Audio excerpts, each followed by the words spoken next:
While she begged for mercy, the group of bikers gave no respite. Even so, the German Shepherd's gaze radiated absolute devotion. The moment the dog sprang into action to save her, no one could contain their shock, and fear seized everyone watching, leaving a suspense that no one dared to break. Lily Everwood was never the sort of teenager who shied away from challenges, but moving to the sleepy outskirts of Willow Creek had tested her courage in ways she never anticipated. At 18, she was used to life's unpredictabilities, yet nothing could have prepared her for the events about to unfold.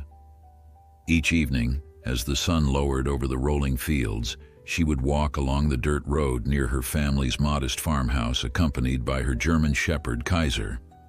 Though he carried a calm demeanor, Kaiser was far from a typical pet.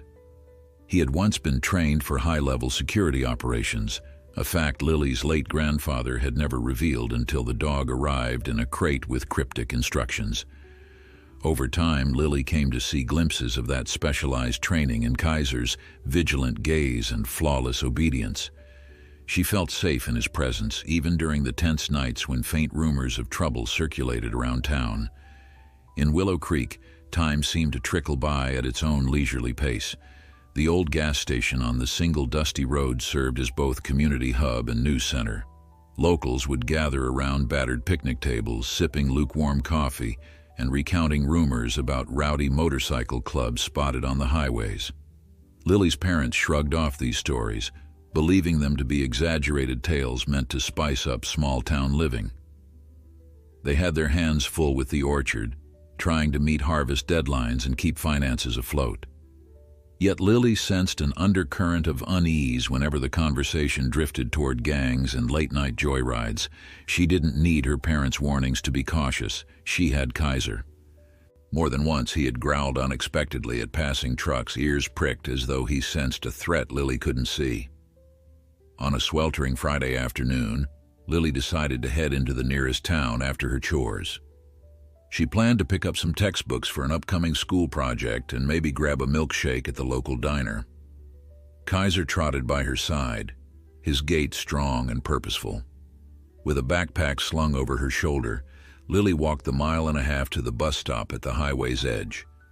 The old bus rumbled up eventually, exhaling diesel fumes into the summer air, and she and Kaiser hopped on. Strangely, the driver offered no objections to the large dog. Perhaps he could tell from the calm intelligence in Kaiser's eyes that this was no ordinary pet. The bus lurched forward, carrying them away from the orchard's safety and toward a day neither of them would ever forget. At the bookstore, Lily found more than just her textbooks. A newly released volume on canine behavior caught her eye, specifically addressing advanced guard dog training. She felt a pang of curiosity, remembering how Kaiser sometimes moved with uncanny precision. Was it possible her gentle companion had once been taught to confront danger in ways she couldn't imagine? As Lily flipped through the pages, her mind drifted to the stories her grandfather used to tell. Stories of hero dogs, unsung protectors capable of feats beyond everyday comprehension. She never fully believed those tales until she watched Kaiser in action on their late-night walks, identifying subtle shifts in the environment, guiding Lily away from unknown hazards. She left the store clutching not only the textbooks but that intriguing guide to advanced K9 tactics. The sun was beginning its descent by the time Lily stepped off the bus near the orchard. The dirt road shimmered under the last rays of light and cicadas buzzed in the thick summer air. She gazed around, noticing how quiet everything seemed, how even the familiar drone of insects felt muted. Kaiser's ears twitched and he took a few steps forward, sniffing the air. Lily hesitated, suddenly uneasy without knowing why. The orchard's ancient trees loomed in the fading daylight, casting tangled shadows across the path. Normally, she would feel comforted by the sweet scent of ripening fruit and the security of her well-trodden route home. But this evening, an invisible tension lingered, as if the night itself was holding its breath in anticipation. She adjusted the weight of her backpack and called Kaiser closer. He responded instantly, pressing against her leg as though reassuring her he was there. Then, seemingly out of nowhere, the distant thrum of engines reached her ears. Lily recognized the growl of motorcycles long before they appeared, a pulsating beat that grew louder, echoing across the empty fields. In the distance, a trio of headlights split the gloom. 3 bikes advanced, their riders clad in battered leather jackets with menacing emblems. Lily's heart sped up. She had heard warnings about bikers passing through, but she never expected to face them alone on a deserted road. Kaiser let out a low, almost inaudible rumble that made the hairs on Lily's arms stand on end. The bikers slowed as they approached, engines snarling in a throaty protest. Their leader, a tall, wiry man with a snake coiled around the patch on his vest, raised a hand, signaling the others to halt. Lily swallowed hard, stepping sideways to maintain distance, but they swerved in unison, blocking her path. The setting sun cast an orange halo behind them, turning their silhouettes into foreboding shapes. With a single glance, Lily could see the malice in their eyes. The orchard lane was deserted. No passing cars, no neighbors to call for help. Her pulse hammered in her chest, and she felt a wave of regret for not staying in town until her father could pick her up. Kaiser pressed his body into her side, every muscle tense, waiting. One of the bikers, a stocky man with a thick beard, sneered, "All alone out here, sweetheart?" His voice dripped with mock sympathy, but Lily heard the threat beneath the sarcasm. The second biker, with a long scar running across his temple, revved his engine impatiently as though itching for action. The leader swung a leg off his bike and approached. "We don't want trouble," Lily forced herself to say, her voice quivering with a mix of fear and defiance. The man's gaze flicked down to Kaiser. "Funny you brought a dog to a fight you can't win," he said, chuckling. "Should have brought friends instead." Lily's grip on Kaiser's leash tightened, her knuckles white. She could feel her companion's muscles coiling like springs beneath her hand. The leader took another step closer, his boots raising small puffs of dust from the parched ground. Kaiser lowered his head, a quiet growl building in his chest, but Lily could sense that he was waiting for her signal. A swirl of dust momentarily obscured their faces as the breeze picked up, rustling the orchard leaves in a hushed symphony. The man reached out as if planning to grab Lily by the arm, and time seemed to slow. Her mind flashed back to the advanced guard dog manual, to the hints about Kaiser's possible past. She had never tested the dog's training in a real crisis, but now she realized this might be their only hope. She whispered one of the commands she had read, a single foreign word meant to unleash a protective instinct. In an explosion of movement, Kaiser sprang forward. One moment he was pressed against Lily, and the next he was a blur of black and tan, intercepting the biker's outstretched hand with lightning speed. The man staggered back, cursing in shock and pain, his eyes wide with astonishment. This was no ordinary household pet. Kaiser moved with a precision that spoke of countless hours of disciplined drills. The other 2 bikers reacted with startled expletives, dismounting quickly. Scarface, as Lily mentally dubbed the second biker, reached into his jacket, possibly for a weapon. Before he could draw anything, Kaiser spun around, positioning himself between Lily and the threat, ears flattened and teeth bared. Lily's heart raced, both terrified and amazed at the same time, while the orchard seemed to hold its breath, waiting to see how this standoff would resolve. Despite the dread coiling in her stomach, Lily couldn't help but feel a surge of pride in Kaiser's unwavering defense. The leader clutched his arm, blood trickling from where Kaiser's teeth had found flesh. His expression twisted into fury. "You little—" he spat, stepping back as if preparing to lunge again. Scarface and the bearded biker circled warily, uncertain how to proceed now that their easy target had revealed a lethal protector.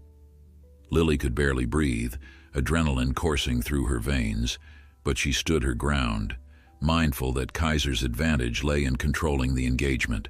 One reckless move could turn this into a chaotic melee.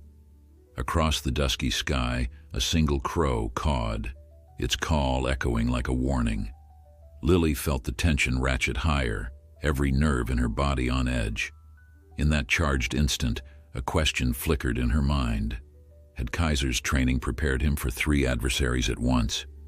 In the silence between heartbeats, Lily braced herself. The orchard's shadows lengthened, and Kaiser's keen eyes flickered with readiness. Their fight for survival had only begun.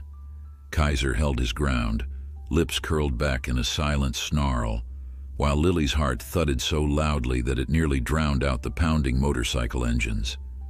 The sky overhead was a deepening purple, and a warm breeze swept dust in swirling eddies across the deserted lane. For a tense, suspended moment, no one moved. The leader of the bikers clutched his wounded arm, glaring at Kaiser as if calculating the dog's next move. The other 2, uncertain whether they should charge or retreat, kept circling on foot, each seeking an angle that might expose Lily to harm. Lily herself felt every fiber of her body ablaze with fear, but she refused to back down. Kaiser had drawn blood so quickly and with such force that these men must know he was no ordinary pet. Still, her mind whirled with the reality. 3 hardened thugs, 1 teenage girl, and a single, albeit formidable, German Shepherd. If they attacked simultaneously, could Kaiser fend them off before someone got hurt? The biker with the beard broke the stalemate first. He lunged toward Lily, his boots skidding across the gravel as he reached for her backpack. She stumbled backward, loosing a sharp cry, but Kaiser reacted with lethal precision. In a flash, he intercepted the man's outstretched arm, barking with a deep, resonant ferocity. The sound sent a jolt of primal terror through everyone present. Lily watched as the bearded biker yanked his limb free, cursing in pain. Fury twisted his features, yet he didn't dare press forward. Instead, he and Scarface exchanged glances, forming a silent agreement to flank Kaiser from 2 sides. Lily's throat went dry. She sensed that they intended to divide Kaiser's attention, forcing him to defend on multiple fronts. If their ploy succeeded, it would leave Lily vulnerable to the leader, who was already creeping back onto his feet, rage burning in his eyes. "Easy, Kaiser," Lily whispered, though her voice felt hollow. The dog's ears rotated to catch her tone, his focus unwavering despite the threat. Lily's free hand fumbled for her phone, only to remember she had no reception this far from town. She couldn't outrun 3 motorcycles, and her home was still too distant for her family to hear any shouts. Kaiser was her only shield now. Scarface feinted left, trying to bait the dog into lunging at him, while the bearded man crept in from the right. Kaiser stood fast, chest low, tail stiff, and eyes flicking between the 2 adversaries. Meanwhile, the leader crouched near his idling bike, trying to staunch the blood from his arm with a rag. Lily detected the flash of a knife sliding out from his belt, the faint glint of steel reflecting the last rays of sunlight. Before Lily could warn Kaiser, the bearded biker sprang forward again, slashing at the air with a small blade, forcing Kaiser to snap defensively. Scarface seized the opening, diving in to grab Lily's arm. She twisted away, stumbling on loose gravel, her backpack tumbling off her shoulder. A wave of raw panic surged through her chest. She had to keep them off balance, had to trust Kaiser's training. Every second counted. She shoved Scarface with her forearm, though his grip bit into her skin like a vice. Pain flared where his fingers dug into her flesh.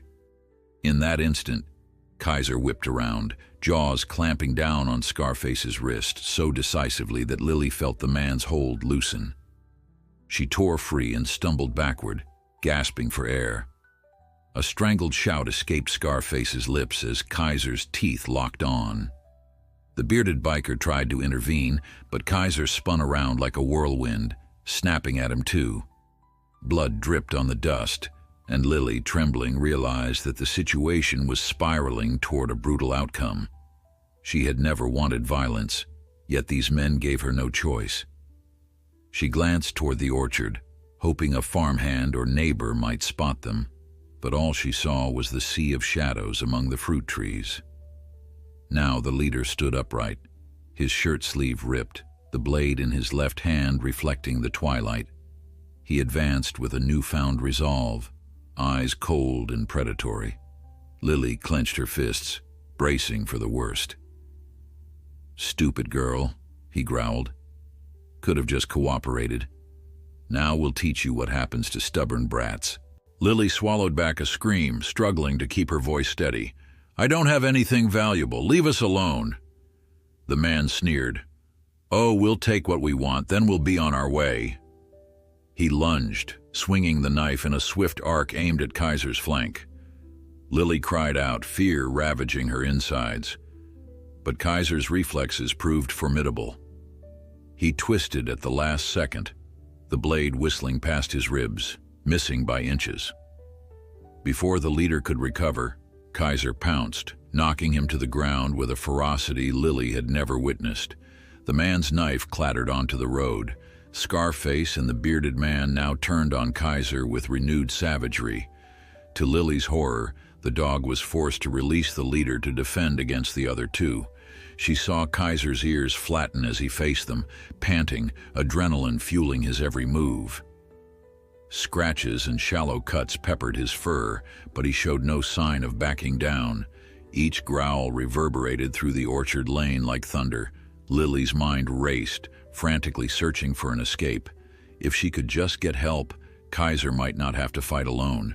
Yet the bikers were physically blocking her path, and even if she dared dash around them, she couldn't leave Kaiser to face three enemies. Another option flitted through her mind. Perhaps the orchard offered safe ground. She remembered a side gate not far ahead, a narrow entry seldom used. Could they slip through there and double back to the farmhouse?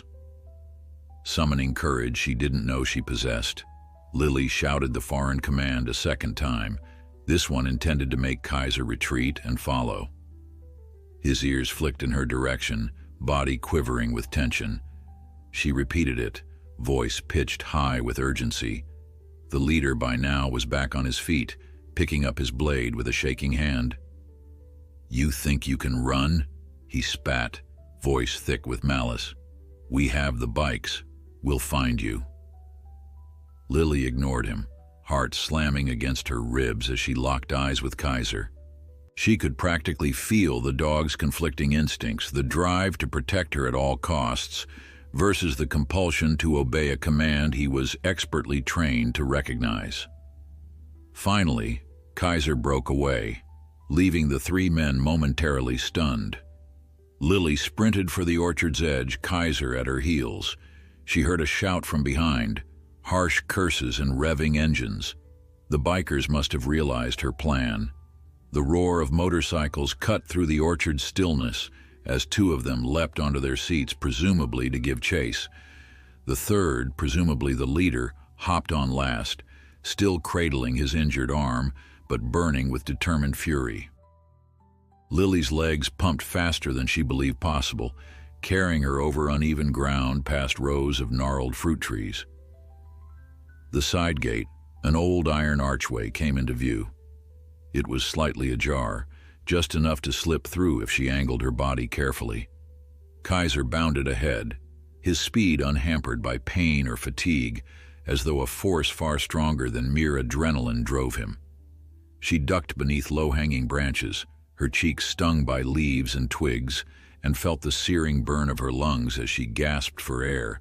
Behind her, the rumble of motorcycles approached. How they maneuvered those bulky bikes over the orchard's terrain she couldn't imagine, but she sensed they were unstoppable, fueled by anger and desire for revenge. At last, Lily reached the gate, flinging it wide and rushing inside. Kaiser skidded to a halt at her side.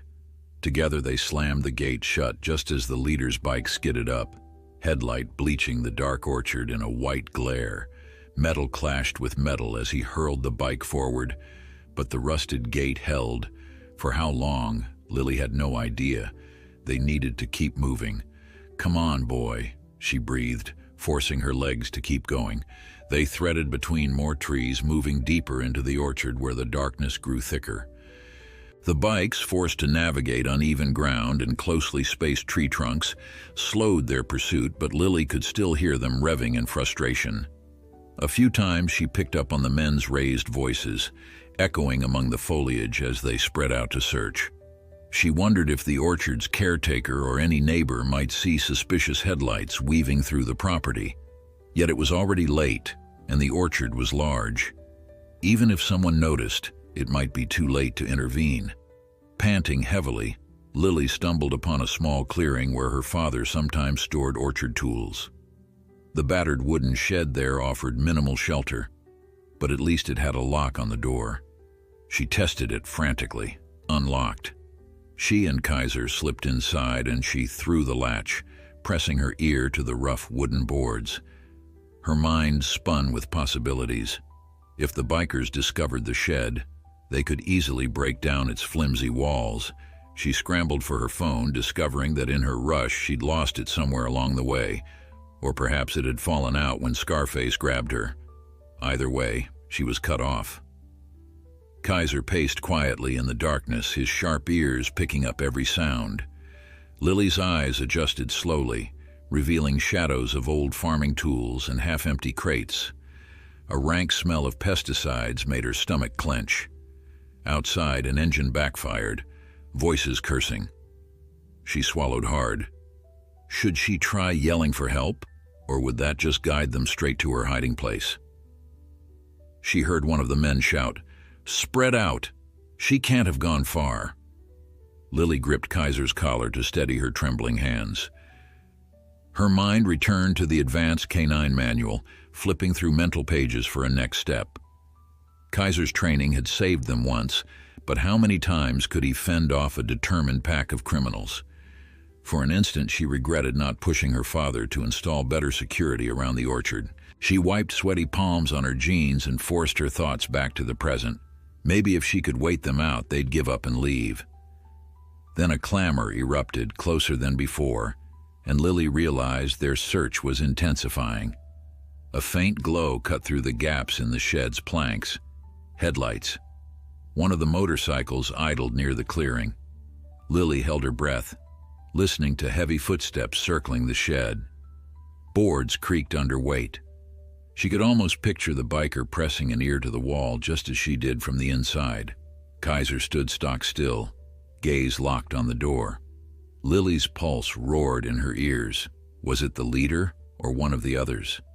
She braced her body against the door, though she knew it wouldn't help if they decided to force it open. A handle rattled. "Locked," came a gruff voice. She might be in there. Lily's throat constricted so tightly she couldn't swallow. Next came a thud, as if the man had kicked the bottom of the door.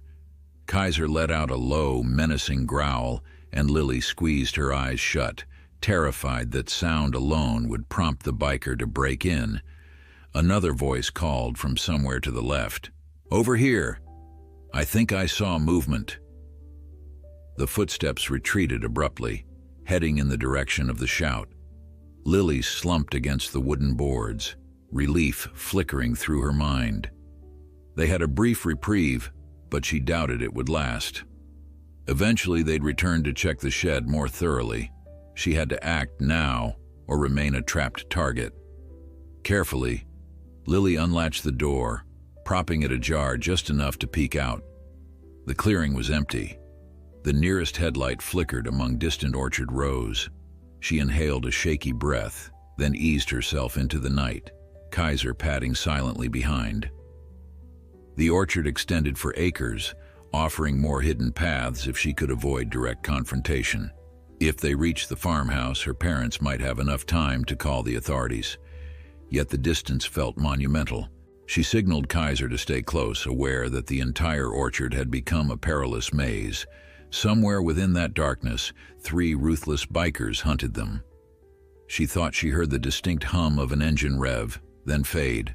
Adrenaline pumped anew. Steeling her resolve, Lily pushed forward, stepping off the beaten track into a tangle of unkempt foliage. Each rustle seemed magnified, each step an invitation for pursuit. Kaiser, ever alert, guided her around low-hanging branches. They advanced slowly, hearts pounding in unison.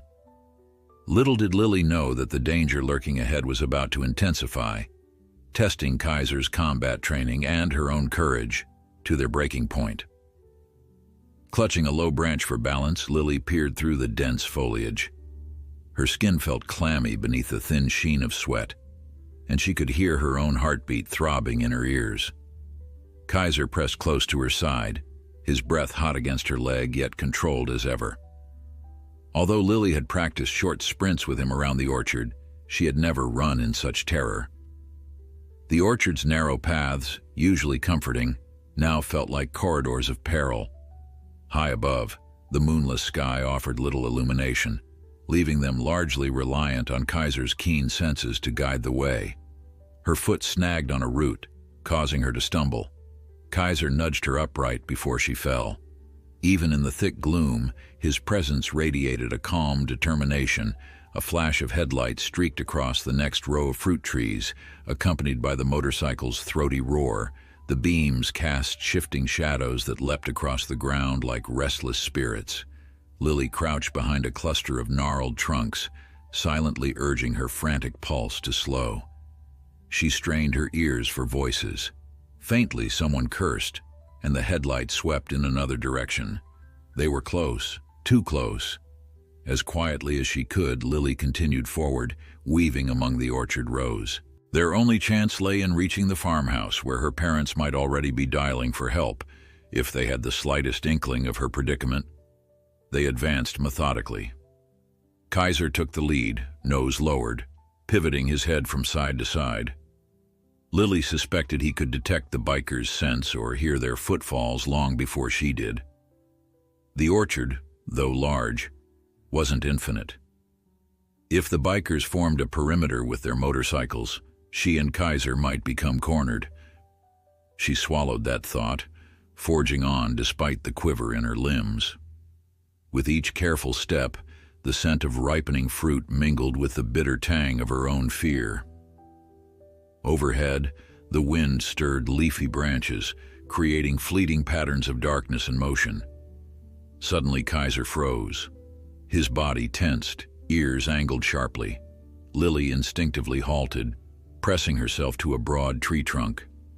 Through the orchard gloom, she detected a flicker of movement perhaps 20 yards ahead. A man's silhouette glided between rows, scanning the spaces between trees with a small flashlight. He was alone. Lily's mind raced. If it was one of the bikers, he might be forging ahead on foot while the others circled around. She risked a tiny glance. Despite the poor visibility, she glimpsed a patch on his jacket, the same menacing emblem she had noticed earlier. Her pulse thrummed with renewed dread. At any moment, the man could shift his flashlight and discover them. They had perhaps a couple of seconds to react. Lily gave Kaiser a subtle signal to remain silent. He went stone still at her side, every muscle coiled. She bit her lip, heart hammering so loudly she was sure it would give them away. The flashlight swept across tree trunks, flickered over the ground, and then flicked off again. In the abrupt darkness, Lily heard him grumble, "Damn orchard's too big." Then he stepped away, presumably trying another row. Lily breathed out in relief, mindful that their pursuer's retreat could be temporary. She gestured for Kaiser to follow, and they pushed on deeper into the orchard. If luck was on their side, they could slip around the perimeter, approach the farmhouse from the far side, and avoid these men entirely. Yet each time Lily tried to quicken her pace, Kaiser resisted, guiding her to tread carefully. She understood his logic. One misplaced step, one snapped twig, could alert the bikers. Their advantage lay in stealth. So they moved slowly, shadows among shadows, hearts pounding in unison. Time blurred. For what felt like hours, Lily and Kaiser crept through the orchard's maze, halting whenever an engine revved or a flashlight beam probed the darkness.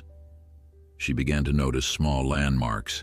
The battered sign near an old irrigation pump, a collapsed wooden bench her father had never gotten around to repairing. These told her they were inching closer to the orchard's far corner. only half a mile from the farmhouse.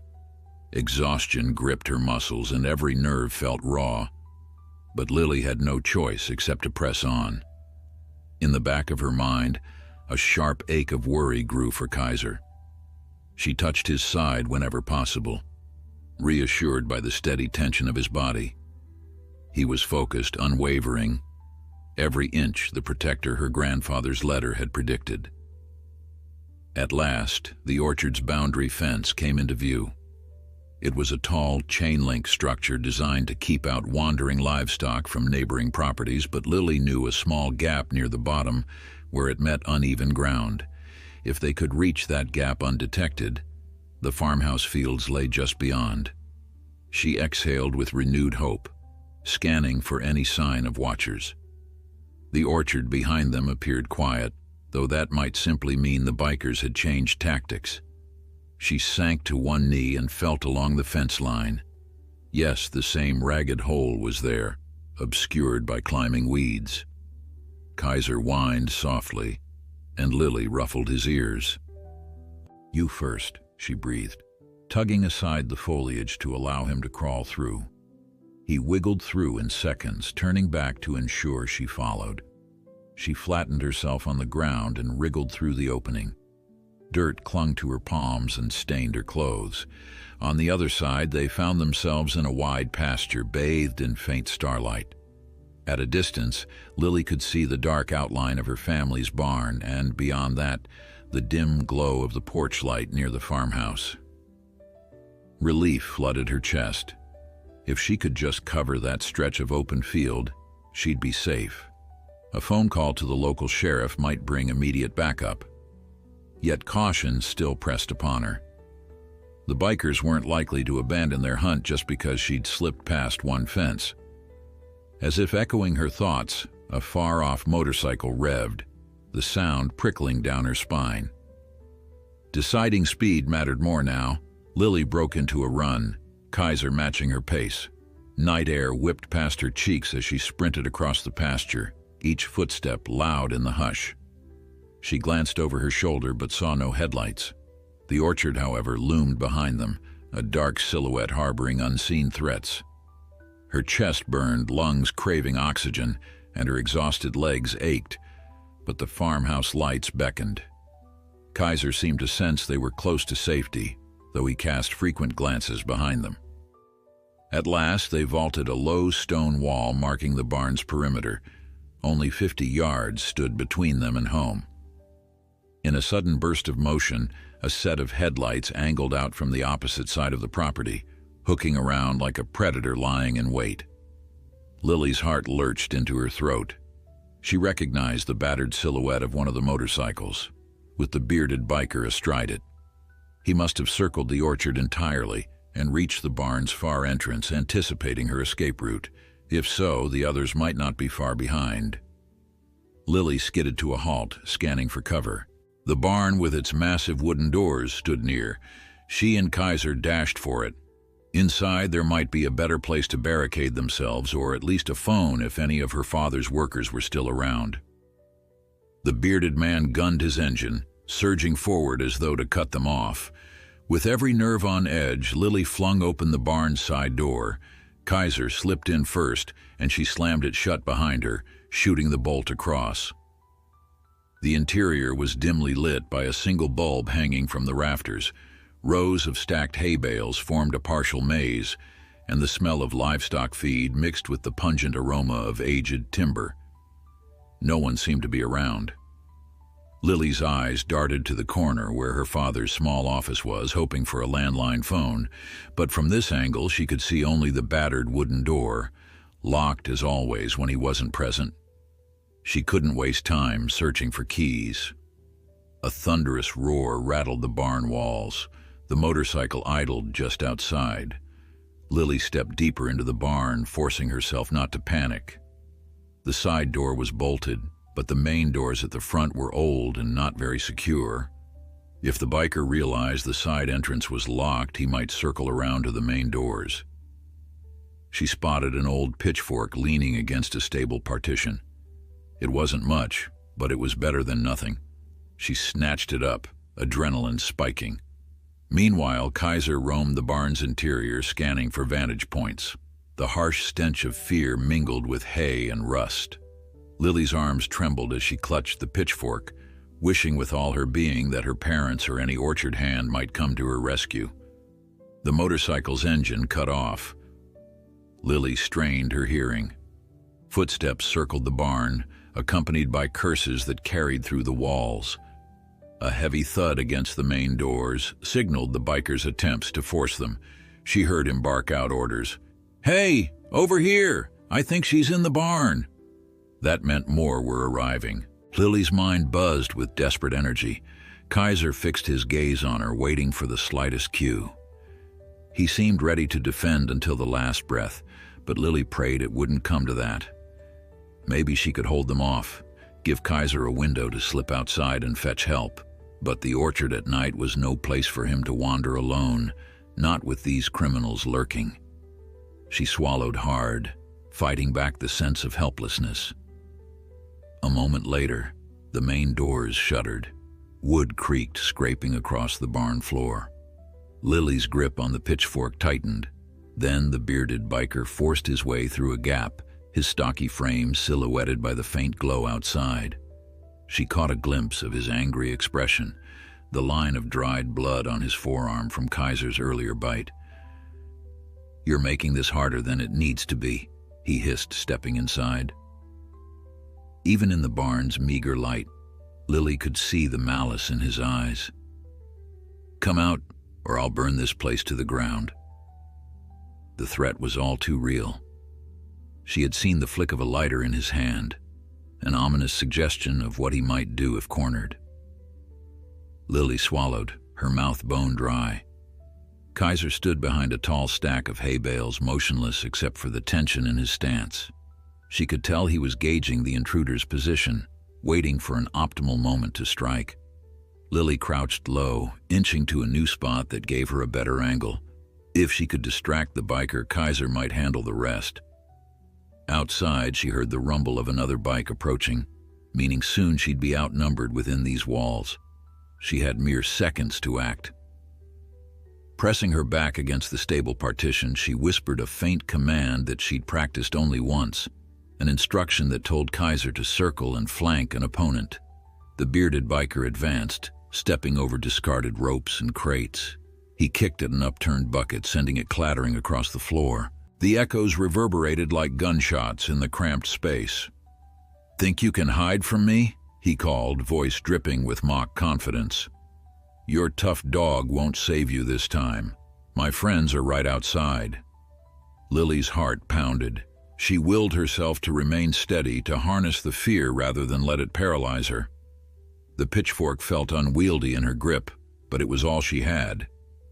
Outside, another set of footsteps joined the bearded man's threats, and she knew the leader or Scarface had arrived. Suddenly, Kaiser bolted from behind the hay bales, a streak of muscle and fury. His abrupt appearance startled the biker, who swore and staggered back. Lily seized the chance. She rushed forward and drove the blunt end of the pitchfork toward his midsection, not to impale but to force him off balance. The man stumbled, arms flailing. Kaiser lunged low, sweeping behind the biker's legs. With surprising coordination, the big dog tripped him onto his back. The man struck the floor with a sickening thud, losing his grip on the lighter. It clattered away. Lily's pulse throbbed in her ears. She had half a mind to snatch the lighter, but footsteps thundered beyond the door. Scarface burst in next, brandishing a chain and looking furious. Lily's stomach twisted. Could Kaiser handle both? She stepped back, raising the pitchfork in a trembling defensive stance. "You'll pay for that," Scarface snarled, fury blazing in his eyes. His chain rattled ominously, and Lily braced for the worst. If Kaiser tried to subdue the bearded man, that left Scarface free to strike. She readied the pitchfork, barely controlling the quake in her arms. Another voice hollered from outside. "Is she in there?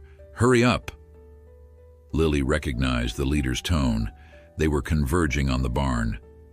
This time, there would be no orchard labyrinth to vanish into, no locked shed to hide behind.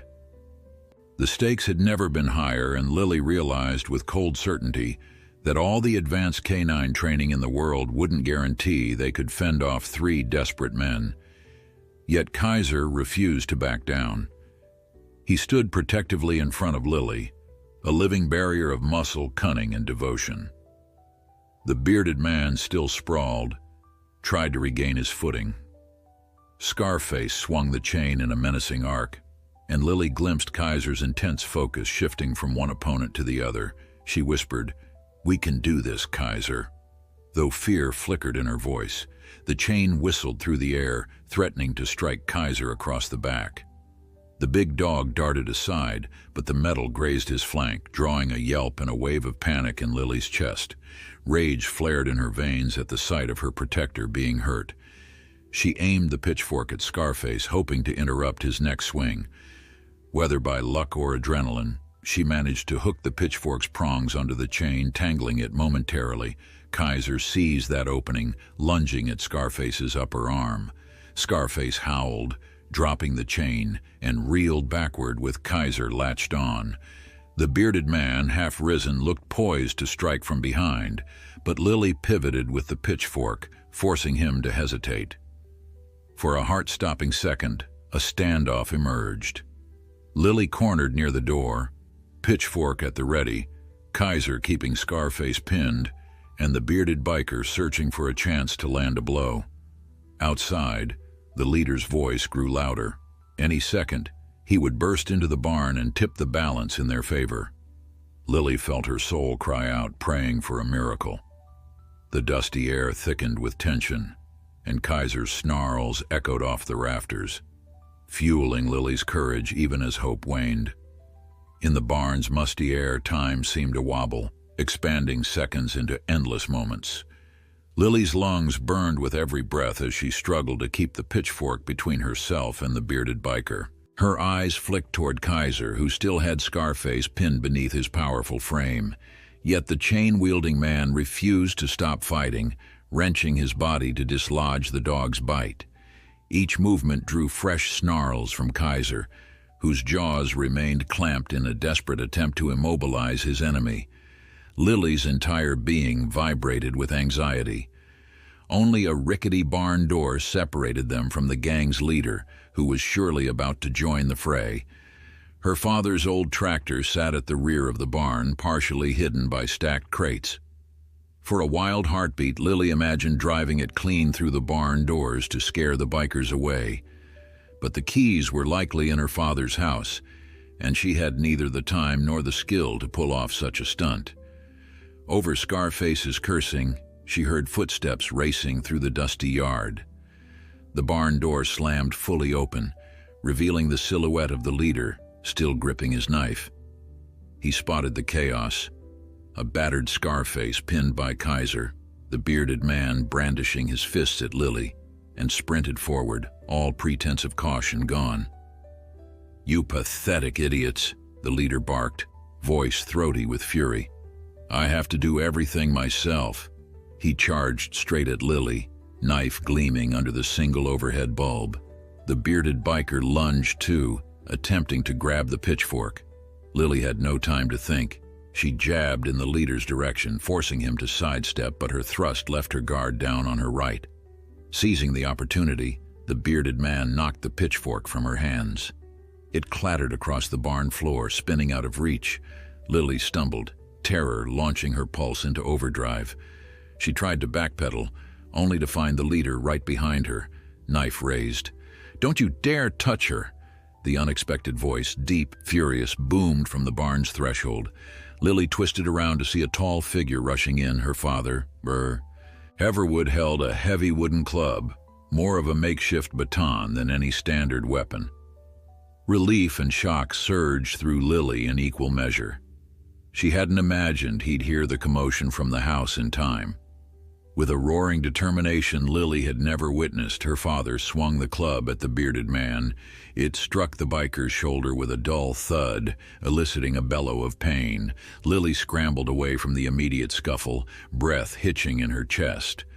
But the leader wasn't finished. Before Mr. Everwood could retract his club, the knife slashed at him, forcing him to jerk back. Lily saw terror in her father's eyes, but also resolve. He refused to give ground.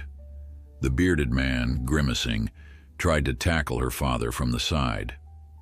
All the while, Kaiser continued his battle with Scarface, who flailed helplessly under the dog's iron grip. Lily pressed a hand to her mouth, marveling that Kaiser held firm despite cuts and bruises. The swirling chaos thickened. 2 armed bikers against a determined father, a teenage girl, and a wounded German shepherd. Then the shuffle of more footsteps in the yard stole Lily's focus again. Through the open barn door, she glimpsed 2 figures sprinting into view. For an electric moment, she feared more bikers were joining. But then relief washed over her. The newcomers were orchard workers, Thomas and Helena. Both carried flashlights, slim but sturdy, and dashed inside with reckless courage.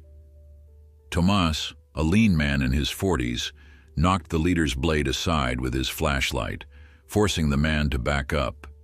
Helena swung her own flashlight at the bearded biker, who was still locked in a wild exchange with Mr. Everwood. The arrival of backup momentarily disoriented the bikers. The leader snarled something unintelligible, either a curse or a command, and darted a glance toward Scarface. The man was pinned, face twisted in agony as Kaiser maintained his hold. The bearded biker, seeing the orchard workers, began edging toward the door, favoring his injured shoulder. "We gotta go," he shouted at the leader. "There's more of them." But the leader's fury glowed like embers, unwilling to retreat. He advanced on Tomas, slashing erratically. A clang sounded as Tomas partially blocked with the flashlight, but the momentum caused him to stumble. "Enough!" Lily's father roared, surging forward. He landed a powerful strike with the club to the leader's forearm, knocking the knife from his grasp. The metal blade clanged on concrete, spinning away. With a frustrated shout, the leader clutched his arm, eyes blazing with hatred. "You'll regret this," he spat, though it was clear the fight was rapidly turning.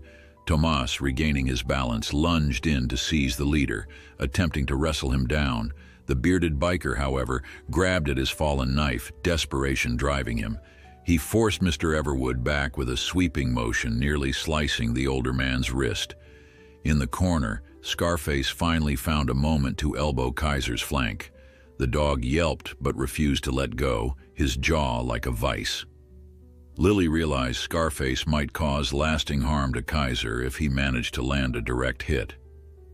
Gritting her teeth, she dove for the pitchfork, yanking it off the ground. The bearded biker spotted her move and roared, "She's got a weapon!" He leapt away from Tomas and sprinted toward her. She hoisted the pitchfork, chest heaving. This time he hesitated, recalling their earlier exchange. Lily's hands still shook, but she planted her feet. "Stay back," she warned, voice firm. Her father used the precious seconds to knock the blade out of the bearded man's hand, sending it skittering into a shadowy corner. Outside, headlights flickered and an engine revved. Another bike? Fear fluttered in Lily's gut. Maybe there was a 4th member of the gang, but the roaring engine drew closer with a high-pitched wail, not the low rumble of a cruiser.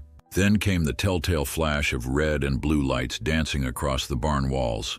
A police siren blared and Lily's eyes widened in relief. Someone must have called the authorities. The cavalry had arrived.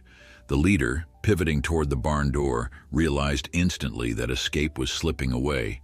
Tires crunched on gravel as a patrol car and, a moment later, another official vehicle skidded to a stop. Scarface hurled every ounce of his strength into thrashing free from Kaiser, who at last relinquished his hold, stepping back to avoid a wild punch. The bearded biker barreled toward the exit, only to come face to face with 2 uniformed officers rushing in. Startled, he skidded, hands rising reflexively. Simultaneously, the leader shoved Tomas aside and tried to bolt for a side path. More orchard workers, alerted by the commotion, blocked his way. Helena clutched a phone, her face grim. "It's over," she declared, voice trembling with relief. Scarface collapsed to his knees, clutching a bloody arm where Kaiser had bitten deep. The dog, panting, eyed him warily but refrained from further attack. One of the officers stepped in, speaking firmly. "Stay where you are, hands visible."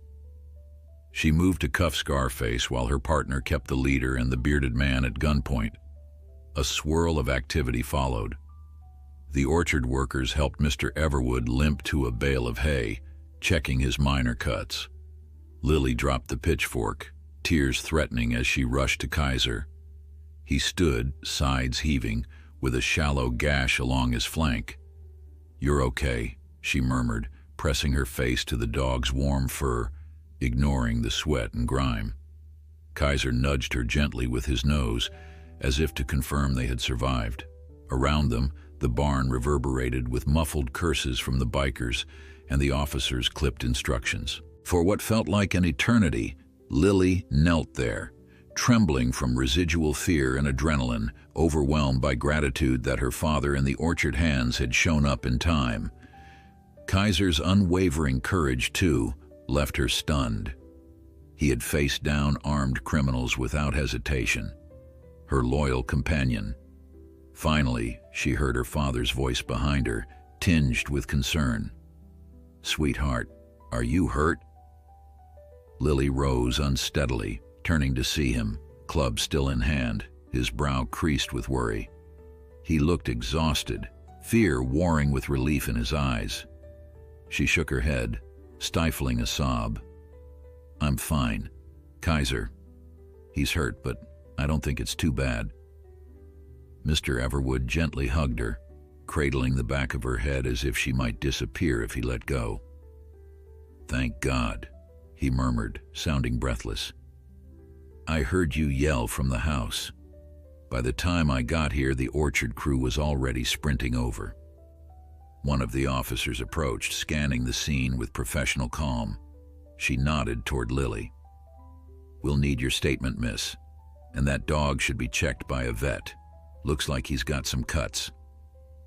Lily swallowed, nodding. She glanced down at Kaiser, who stood tall despite the blood matted into his fur.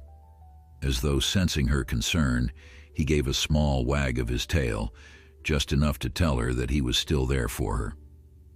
A paramedic team arrived shortly thereafter, summoned by the orchard workers. The medics set to work examining Mr. Everwood's arm and tending to a cut on Lily's forearm that she hadn't even realized was bleeding. Meanwhile, another medic bent to check Kaiser. "He's got some lacerations," the medic murmured, gently probing. "He'll be okay, but he'll need treatment, maybe stitches." Lily bit her lip, nodding. "He saved me. He saved all of us." Outside, the flashing lights of squad cars tinted the orchard in rhythmic patterns of blue and red. The three bikers, handcuffed, bleeding, and cursing, were led to the waiting vehicles. The leader caught Lily's gaze for a split second, hatred burning in his eyes. But there was also something else. Perhaps a grudging respect for the dog that had bested them. She looked away, unwilling to grant him the satisfaction of her fear. With a clang, the car door closed, and the men who had terrorized the orchard were gone, swallowed by the law's grasp. Everything slowed in the aftermath. The barn, a surreal tableau of hay, medical supplies, and worried faces. Lily, arm bandaged, helped guide the medics as they coaxed Kaiser into a makeshift stretcher. He whimpered at the new wave of pain, but remained calm, eyes locked on Lily. The orchard workers exchanged murmurs, proud and shaken by the night's events. Mr. Everwood, leaning on Helena for support, offered Lily a strained smile. "I guess your grandpa's hunch about Kaiser was spot on. That dog was trained for more than orchard patrol." Lily nodded, exhaustion pulling at her eyelids. "He was incredible," she whispered. And amid the swirling thoughts and the throbbing ache of her bruises, she felt a deep, bone-deep relief that she was alive. More than that, she recognized something spark within her, an unwavering bond with Kaiser, a partnership forged in the crucible of genuine danger. She wouldn't soon forget the night that proved how much a well-trained German Shepherd could shift the balance in a fight for survival.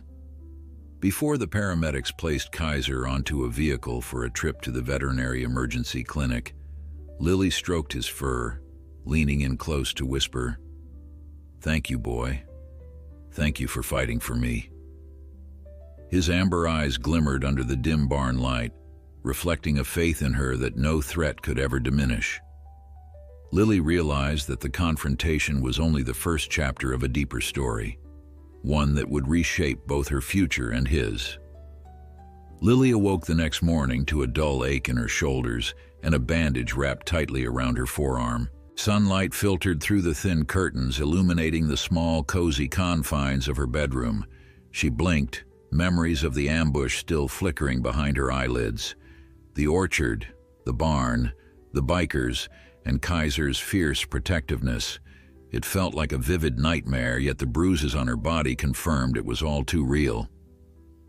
Outside, a pair of mourning doves cooed softly, as if reminding her that life carried on even after a night of violence. She swung her legs over the edge of the bed, wincing at the stiffness in her muscles. For a moment, she wondered if Kaiser had made it through surgery without complications.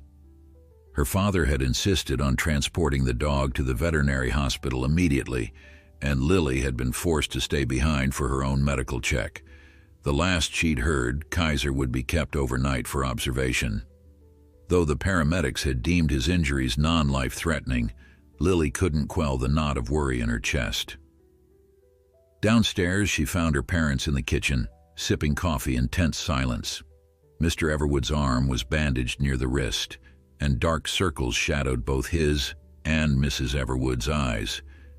They looked up at Lily with a mixture of relief and lingering fear. "Morning," her father said gently. "How are you feeling?" "Better," Lily replied, noticing how her mother's gaze scanned her as though searching for hidden wounds. "Has there been any news about Kaiser?" Mrs. Everwood set her mug on the table. "The vet called early. Kaiser's stable. They stitched his lacerations and said he needs rest. We can bring him home by late afternoon if he continues to improve." Lily exhaled, tension loosening in her shoulders. "Thank goodness," she murmured. She slid into a chair, the sweet aroma of coffee mingling with the quiet gloom that had settled in the farmhouse. "What about those men?" Her father rubbed his forehead. "They're in custody," he said, voice tight. "Charged with assault, trespassing, attempted robbery, maybe worse, depending on what the officers find. The sheriff said they might be connected to a bigger group passing through. There's a chance more bikers could be lurking around Willow Creek." That final statement caused a prickle of fear along Lily's spine. "So we're not safe yet?" "We'll be all right," he replied, his tone aiming for confidence but betraying a hint of uncertainty. "Local law enforcement is on alert, and your mother and I are taking extra precautions. Tomas, Helena, and a few others will keep an eye on the orchard at night until this all settles down." Mrs. Everwood reached over to place a hand atop Lily's. "We also spoke to your principal. You can do your coursework from home for a while. There's no need to be out until we know things have calmed." Lily frowned. "I don't want to just hide," she said quietly. "And I'm not leaving Kaiser, especially after all he's done. I want to be part of whatever it takes to keep our home safe." A flicker of pride warmed her father's eyes. "I know you do, but I won't have you walking alone on those back roads, not for now." She nodded reluctantly, acknowledging his concern. A swirl of helplessness and gratitude filled her. Had her father and the orchard workers not arrived when they did, she might not be alive to argue about safety measures. Thoughts flicked back to Kaiser's unwavering loyalty. She owed him everything. The day passed in a blur of uneasy phone calls and hushed conversations with neighbors. Word of the attack spread rapidly through Willow Creek. A few families dropped by to check on Lily, bearing homemade casseroles and worried expressions. The orchard itself sat strangely quiet, as if nature too felt shaken by the violence. Workers moved among the trees, whispering about the night's chaos, scanning the roads for any further signs of trouble. By mid-afternoon, Lily and her father drove the truck to the veterinary clinic in the small town 10 miles away. The pickup rattled along the winding road, and she found herself peering at every passing vehicle, nerves on edge. But the route remained calm, with only a handful of cars traveling in the opposite direction. She tried to focus on the comforting thought that Kaiser was waiting for her, likely as eager to see her as she was to see him. They pulled into the clinic's gravel lot and headed inside. A receptionist offered a sympathetic smile and guided them to a back room. There, in a large kennel, Lily spotted Kaiser, tail thumping the moment he locked eyes with her. Relief surged like a warm tide. His flank was shaved around a neat row of stitches, but otherwise he looked alert and calm. When Lily kneeled beside him, tears pricked her eyes. The dog licked her cheek, then pressed his muzzle into the crook of her neck. The veterinarian, a kind-faced woman with silver-streaked hair, approached. "He's a tough one," she said, flipping through paperwork on a clipboard. "We stitched up a deep cut and treated several minor punctures. He'll be sore for a while, and we want to avoid strenuous activity until his wounds heal. But overall, he should recover well." Mr. Everwood nodded in gratitude. "Thank you. We'll follow every instruction to the letter." He glanced at Lily, who was gently running her fingers along Kaiser's ears. "Can we take him home now?" "Yes. Just stop by the front desk for discharge forms," the vet replied. She reached in to scratch Kaiser under the chin, and he exhaled a small huff of contentment. He's been an excellent patient. Within minutes, Lily and her father had Kaiser on a leash, carefully assisting him into the truck's back seat. The vet provided medication for pain and instructions for daily wound care. As Lily settled beside her dog, petting him gently, her father quietly said, "You did good taking care of him last night, and he took care of you." She nodded, swallowing the lump in her throat. "He saved my life," she whispered, "and he did it without hesitation." On the ride home, Lily watched Kaiser doze, lulled by the gentle hum of the engine. His loyalty weighed on her mind. She thought back to her grandfather's vague references about a special dog with advanced training. The old man had once mentioned covert missions, security tasks, always in passing, never with full details. Lily had assumed he was exaggerating, but now she realized how serious it must have been. Was Kaiser part of some official K-9 unit, or had he served a private security firm? Maybe the orchard was supposed to be his peaceful retirement, until last night forced him to awaken those ingrained instincts. When they returned to the farmhouse, Lily carefully helped Kaiser out, guiding him along the gravel path to the porch. Her mother stood on the steps, arms folded, eyes wet with relief. She ruffled Kaiser's fur and offered him a gentle greeting, then ushered both Lily and the dog inside. Fresh bandages and antibiotic ointment were laid out on the kitchen table, where Lily tended to Kaiser's wound. He whimpered once or twice, more out of discomfort than actual pain. Lily whispered soothing words as she finished. The entire scene felt surreal. Barely 24 hours earlier, they had been fighting for their lives in a barn. That evening, the orchard workers gathered at the farmhouse. Tomas and Helena spoke about forming a rotating night watch, ensuring that no suspicious vehicles or figures approached unnoticed. Mr. Everwood agreed, eyes flicking protectively toward Lily. She sat on the couch, Kaiser resting his head on her knee, absorbing every word. Though she was touched by their willingness to protect the family, she also felt uneasy. What if more bikers came, out for revenge or to recover whatever spoils they'd imagined finding? Night descended slowly, the sky streaked pink and orange. Mrs. Everwood prepared a simple dinner of soup and bread, though Lily's appetite was minimal. She spooned small bites into her mouth, her mind drifting to the orchard's moonlit rows. The events of the previous night replayed in snatches of fear and adrenaline. Each time she blinked, she pictured Kaiser lunging at those men, or the moment the leader's knife glinted near her father's arm. Shuddering, she set her spoon down. "I'm sorry," she murmured. "I'm just not that hungry." Her mother squeezed her hand. "You've been through something awful. It's normal to feel unsettled. You did everything right, Lily, and so did Kaiser." Lily managed a small nod. She glanced at the dog who was curled at her feet with half-lidded eyes drifting between wakefulness and sleep. The gentle rise and fall of his chest soothed her battered nerves. "I want to learn more," she said quietly, "about how Grandpa got him, where his training came from. Kaiser's not just any dog." Her father exchanged a look with her mother, then cleared his throat. "There are a few documents your grandfather left behind," he said. "I never paid them much attention. I assumed they were just random letters or old photos. Maybe now is the time to open that dusty trunk in the attic." Hope sparked in Lily's chest. "Maybe those papers will show us who trained him, or what commands he responds to beyond the ones I found in the manual."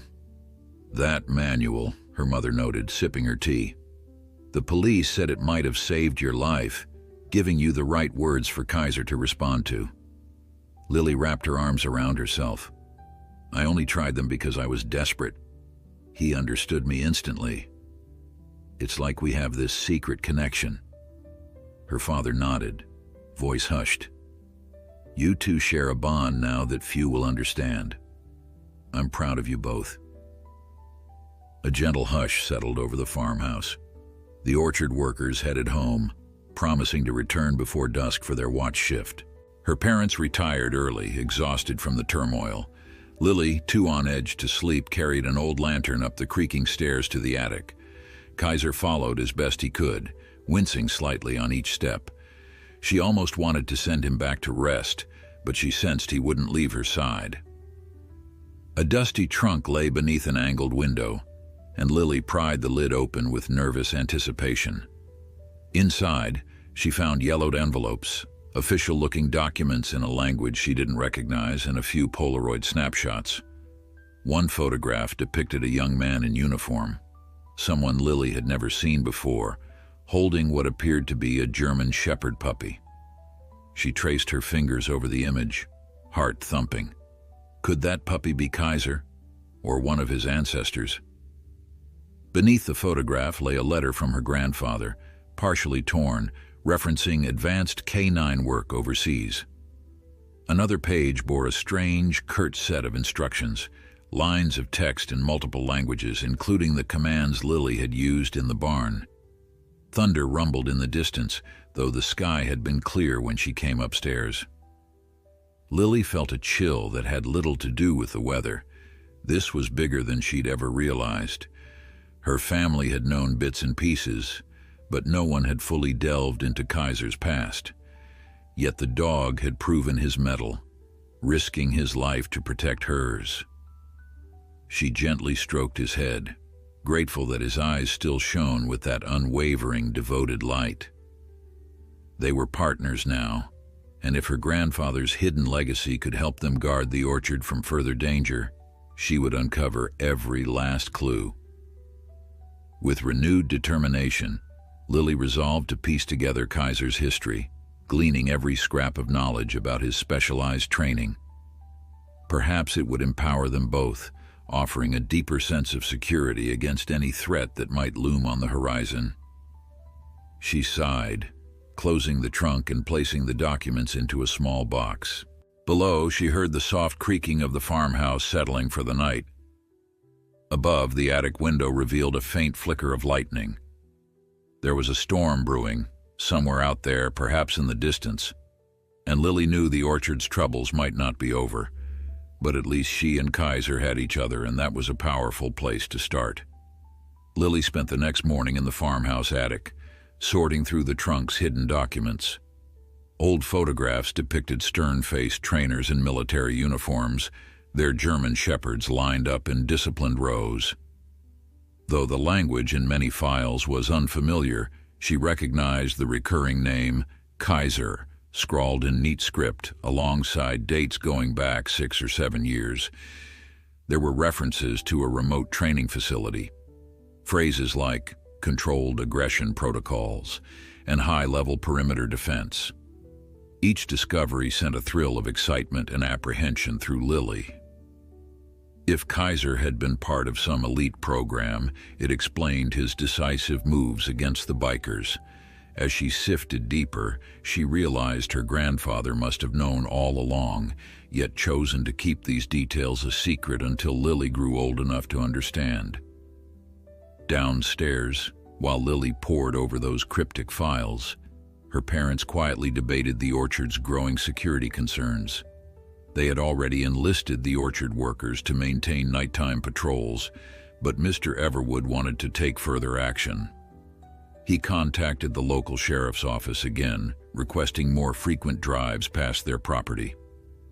Though the sheriff was sympathetic, Willow Creek's limited resources meant they couldn't post an officer on site every night.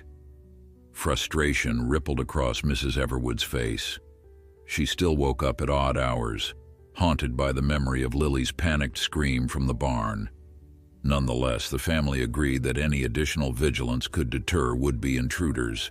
Even if the bikers apprehended before hadn't signaled reinforcements, it was safer not to assume the threat was over. Every precaution mattered, and none wanted regrets. That afternoon, Lily gathered the orchard crew under the old oak tree. Tomas and Helena exchanged determined nods while a few younger workers asked questions about how to spot suspicious activity. Lily explained that no one should patrol alone, especially after dark. They discussed placing reflective markers along the orchard's perimeter so watchers could signal each other with flashlights. Although Lily felt uneasy directing grown adults, her near-death experience lent her words weight. She tried to recall relevant passages from the K-9 documents, references to perimeter checks, silent alarms, observation points. While no single plan guaranteed total safety, coordinated vigilance might discourage trespasses. The group eventually dispersed to resume daily tasks, and Lily sensed their solidarity, a collective commitment to protecting what they cherished. She hoped it would be enough. Later, Lily retreated to the yard behind the farmhouse with Kaiser. Though the vet advised limited activity, she knew a gentle exercise session might help him heal. She began by running through basic commands: sit, stay, heel, and Kaiser obeyed with precision. Then, heart fluttering, Lily tested a new phrase she had seen scribbled in one of the attic documents.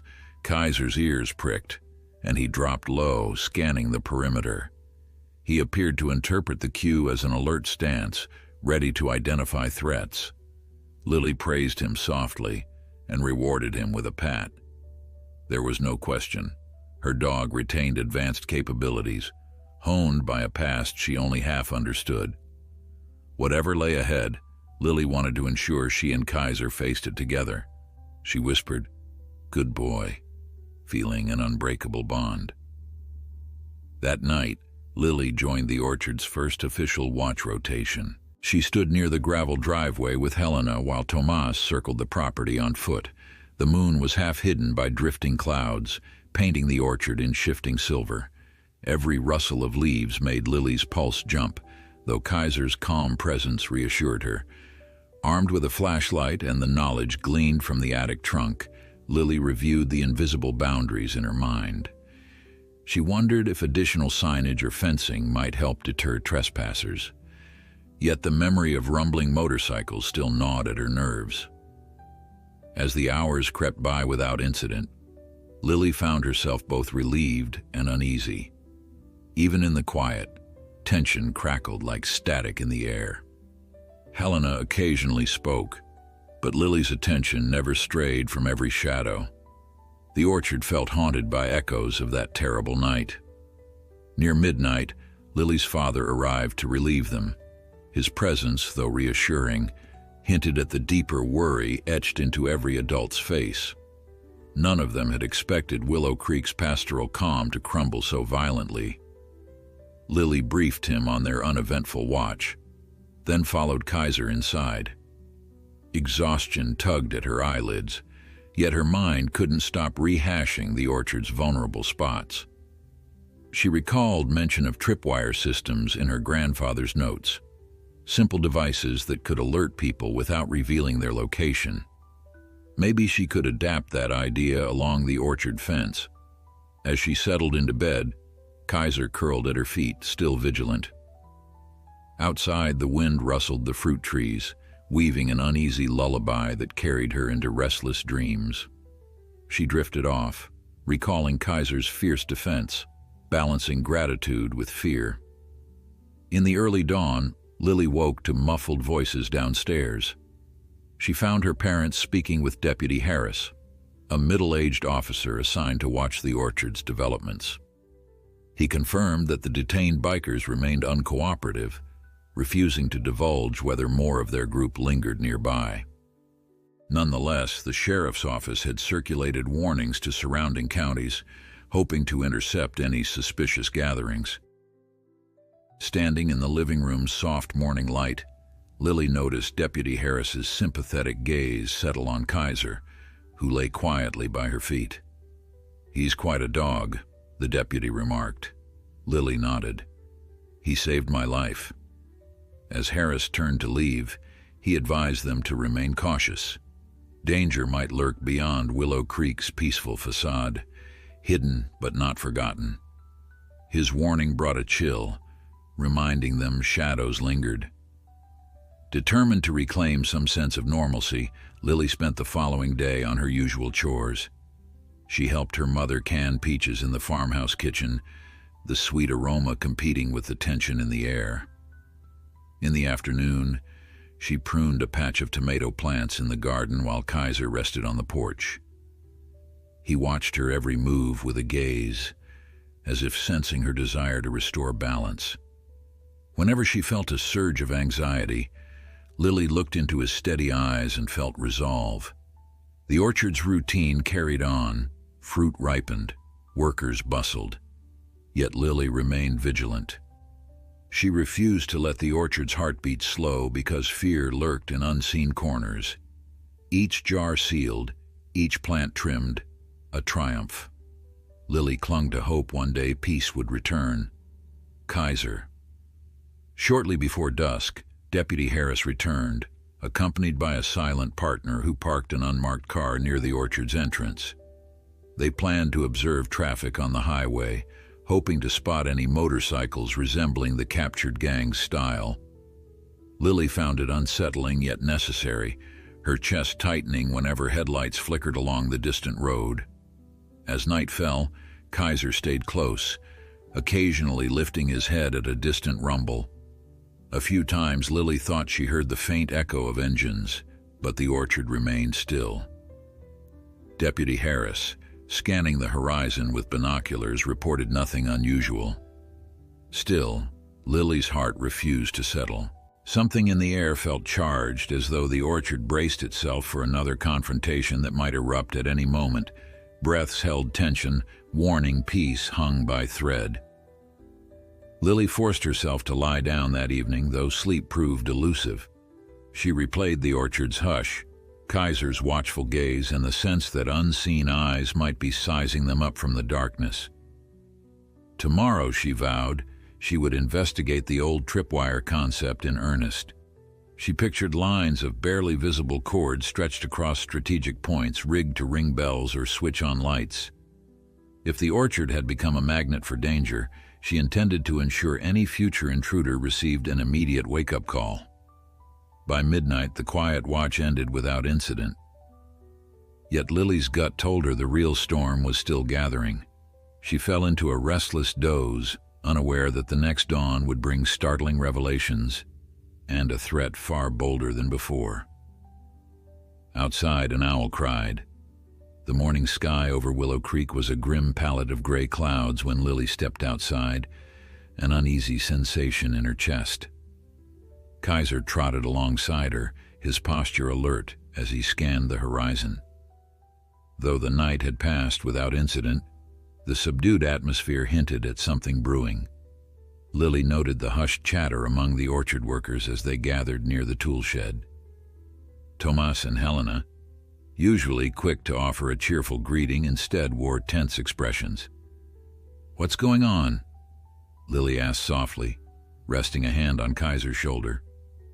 Tomas exhaled, nodding at a battered pickup truck that had pulled up moments earlier. "A neighbor came by to warn us. 2 nights ago he spotted motorcycles riding along the back roads in the next county. Says they're asking questions about a dog that attacked some guys." A chill zipped through Lily's spine. She exchanged a glance with Helena, who shrugged grimly. "He says they're strangers, not from around here." Lily's thoughts jumped back to the jailed bikers, the ones who refused to speak. Possibly their group was now searching for answers about the failed ambush. She clenched her jaw, feeling both anger and fear roil in her stomach. "Then it might only be a matter of time before they reach Willow Creek," she said. She tried to keep her voice steady, but her words carried a tremor of dread. Tomas nodded. "That's our guess too. We should tighten the watch.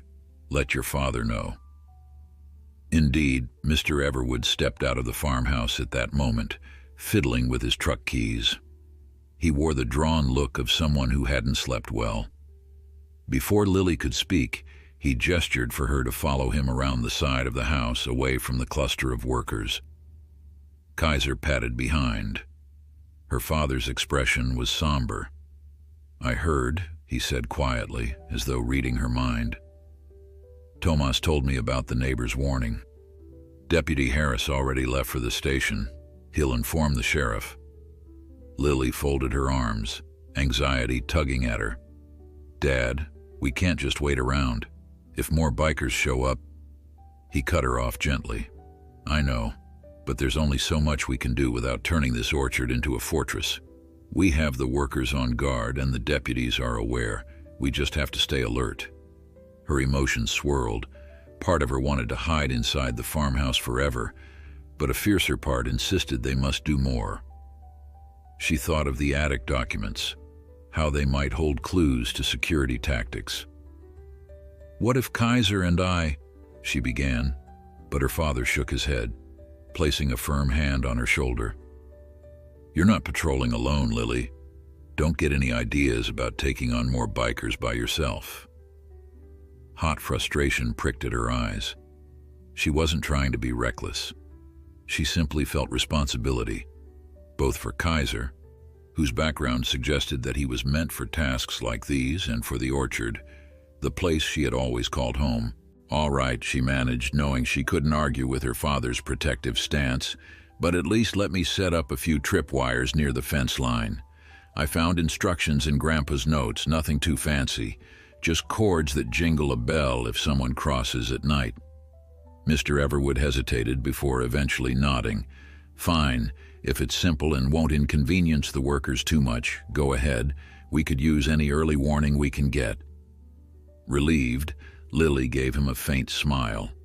She leaned down to ruffle Kaiser's ears. "Let's do it, boy." The dog's intelligent gaze flicked toward the orchard, as if sharing Lily's quiet resolve. That afternoon, Lily spent hours rigging thin fishing line along discrete sections of the orchard perimeter. She chose spots where intruders might attempt to slip through. Gaps in the fence near the irrigation pump, a hidden back gate, and a section of overgrown thicket. By tying the lines to small metal bells clipped to fence posts, Lily created makeshift alarms. Should anyone push through the undergrowth, the bells would jingle, hopefully giving them time to react. She worked carefully, mindful of the orchard workers who might pass. Everyone received a quick explanation about how to step around the lines, or to alert Lily if anything was out of place. As dusk descended, Lily, her parents, and the workers gathered in the farmhouse kitchen to share a simple meal of hearty stew and cornbread. Tension coiled beneath their subdued chatter. Kaiser lay near the table, tail thumping whenever Lily glanced his way. She realized they all counted on him now, not just as a beloved pet, but as a final line of defense. That knowledge weighed on her. mingling guilt at exposing him to danger with immense gratitude for his protection. Later, Lily armed herself with a flashlight, stepped outside into the night, and took position near the orchard's main road entrance. Tomas and Helena manned other points, while Mr. Everwood stayed in the house, keeping the phone line open if anything suspicious occurred. The tripwires shimmered faintly in her imagination, but in the darkness they were invisible. She hoped they'd prove effective.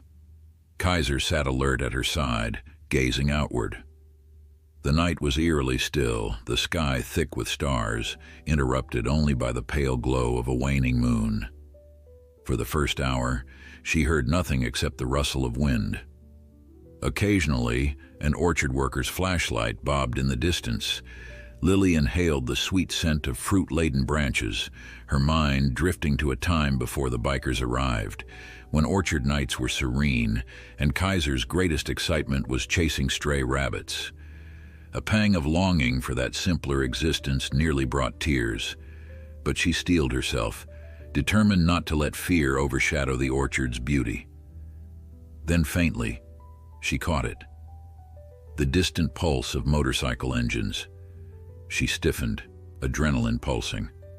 Kaiser stood, ears erect, muzzle lifting.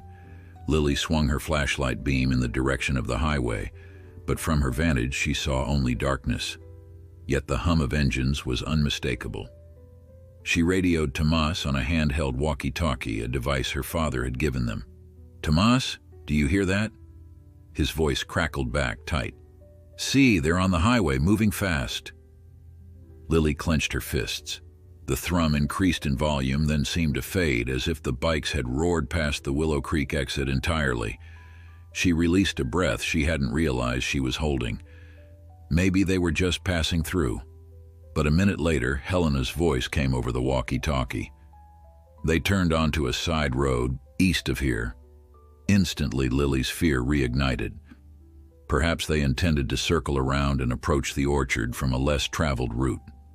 She exchanged a look with Kaiser. There was no direct vantage from her position, so she decided to relocate to the orchard's eastern border, near the irrigation pump.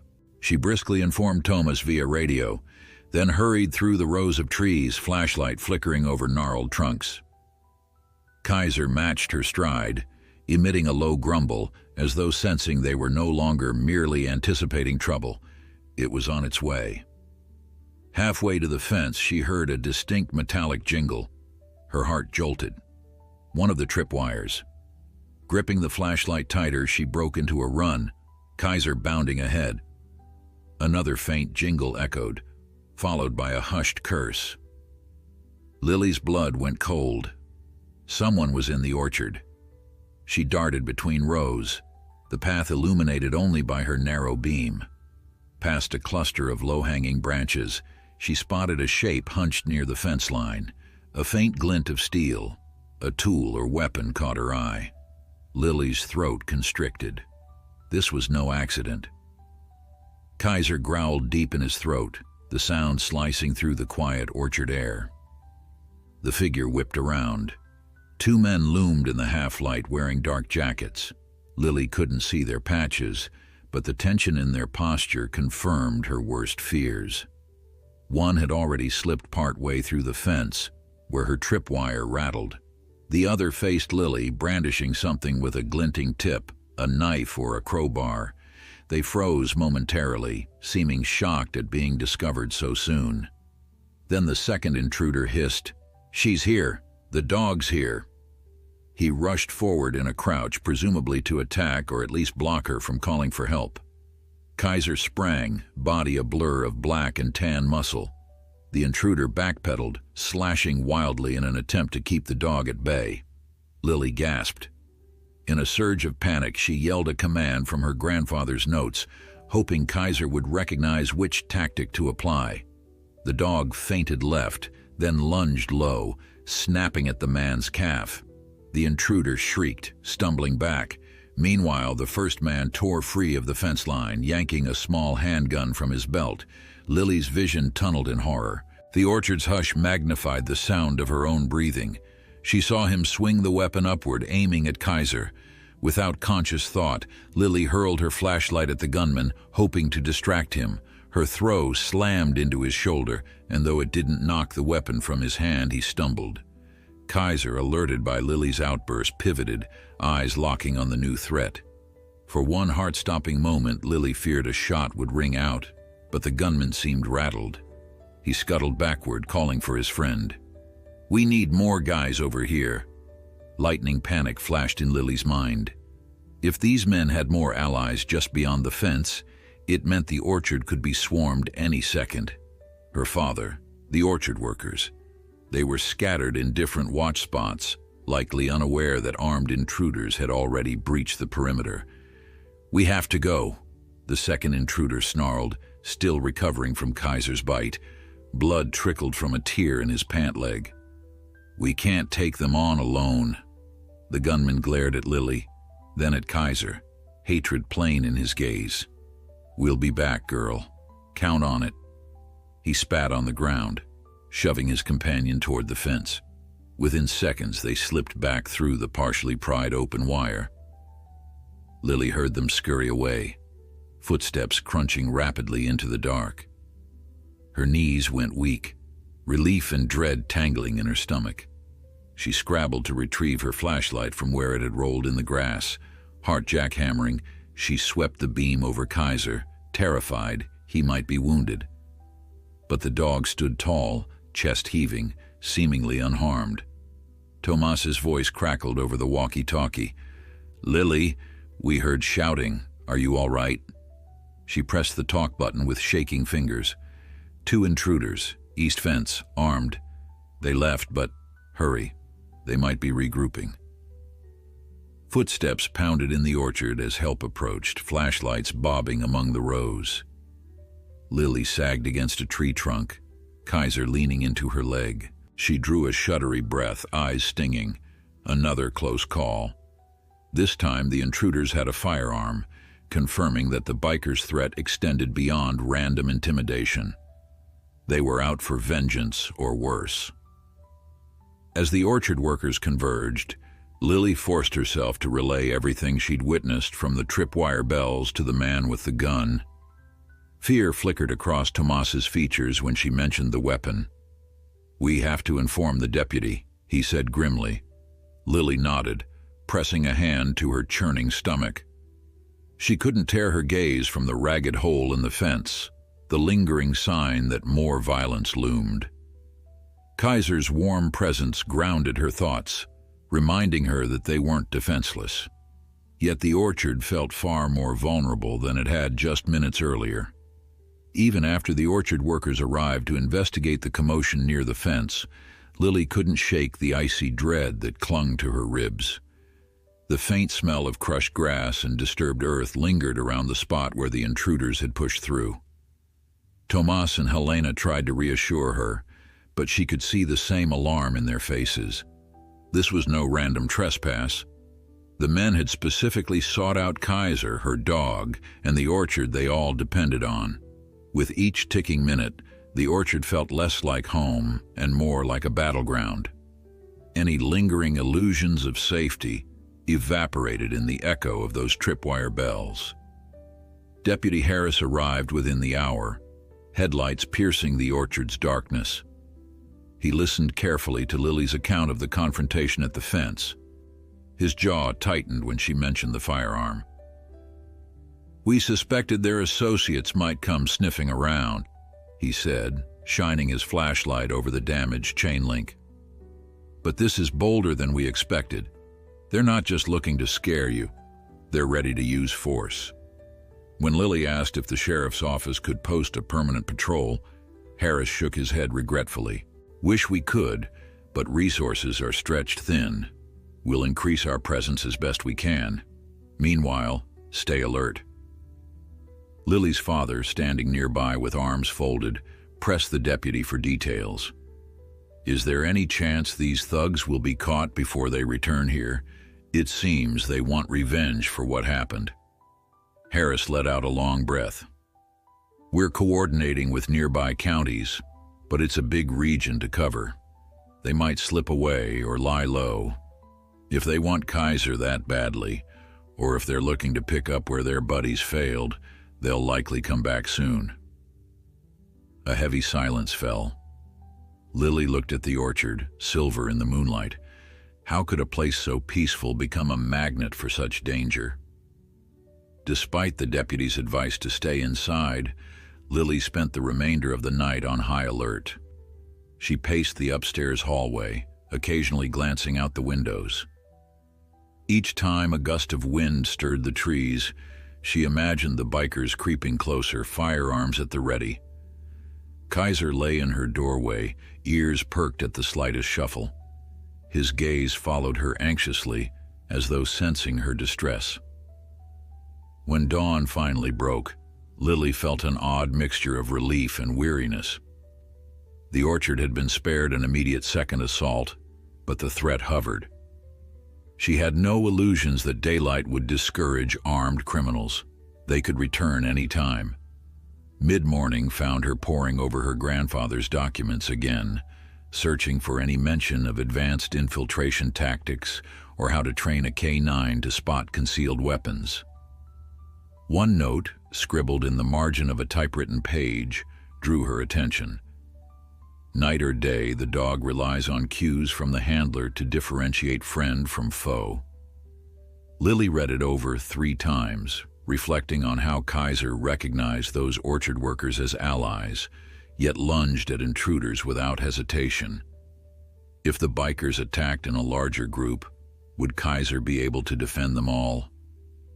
She felt a shiver imagining a hail of bullets. The orchard seemed so vast, so open. For the first time in her life, she wished they had high walls and locked gates. Over lunch, Lily joined her parents at the farmhouse table, discussing possible upgrades. Mr. Everwood looked exhausted, worry etched lines in his face. "We can't turn this place into a fortress," he repeated. "But maybe we put up new floodlights around the perimeter. Motion sensors could help." Lily's mother nodded, though her voice wavered. "What if they come in broad daylight? Lights won't help then." As the conversation deepened, Lily's father proposed installing security cameras at key points. He tapped a pen against a rough sketch of the orchard. At least it'd give the sheriff's office evidence if something happens again. The orchard workers, learning of the plan, offered to help mount any equipment. An undercurrent of pride wove through their shared determination. Nobody wanted to abandon the orchard to lawlessness. Even so, Lily heard the unspoken worry in their hushed tones. Cameras, lights, tripwires. Would any of that truly stop armed bikers? She tried not to dwell on the question. By late afternoon, a few workers scoured the hardware store in town for equipment, returning with bundles of cables, cameras, and floodlights. Lily found a measure of purpose assisting them, reading through instructions, deciding vantage points with Tomas. She chose angles covering the orchard's gates, the barn, and that vulnerable east fence. A part of her stung with memory every time she glanced at the barn doors, recalling the savage confrontation. She reminded herself that this precaution could prevent another ambush. As evening approached, Deputy Harris returned for a quick check-in. He brought news, though not reassuring. The men Lily encountered last night had vanished from the county, leaving behind no trace beyond a few tire impressions near a roadside ditch. The sheriff believed they might be regrouping or calling in reinforcements. Harris advised the Everwoods to keep everything locked up tight, have Lily remain close to home, and ensure they always traveled in pairs. Lily's father pressed for more active protection, but again the deputy regretfully shook his head. "We'll keep patrolling," Harris repeated, "but we can't be everywhere at once." That night, the orchard bristled with new floodlights and cameras. Each time a breeze stirred the trees, the lights flickered on, revealing rows of fruit-laden branches swaying in the darkness. Though the effect was eerie, Lily felt some comfort.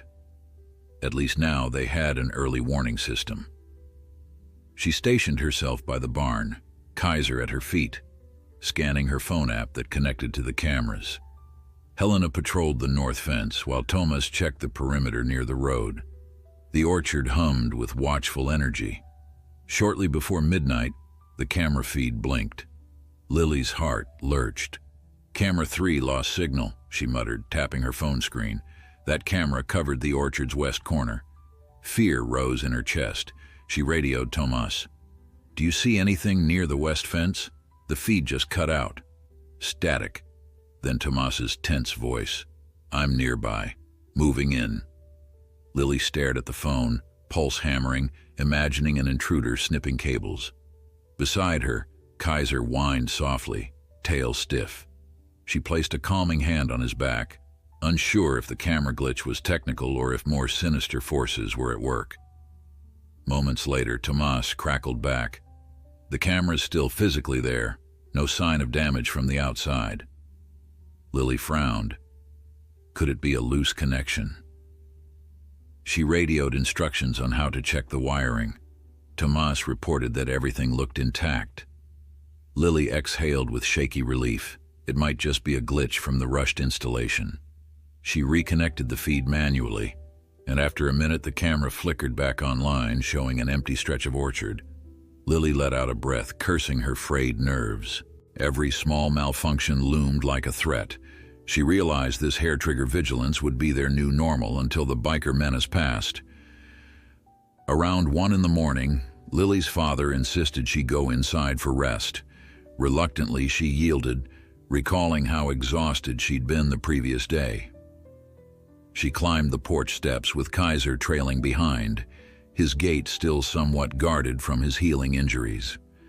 Once inside, the farmhouse felt quieter than ever. Lily slipped upstairs, sank onto her bed and tried to steady her racing mind. She'd done all she could for the night. Thomas and the orchard workers would handle the late shift. And if any threat arose, she trusted they'd alert her immediately. Sleep, however, proved elusive. Memories of the armed intruder at the fence replayed in her thoughts, each moment sharpened by the conviction that they were determined to finish what they started.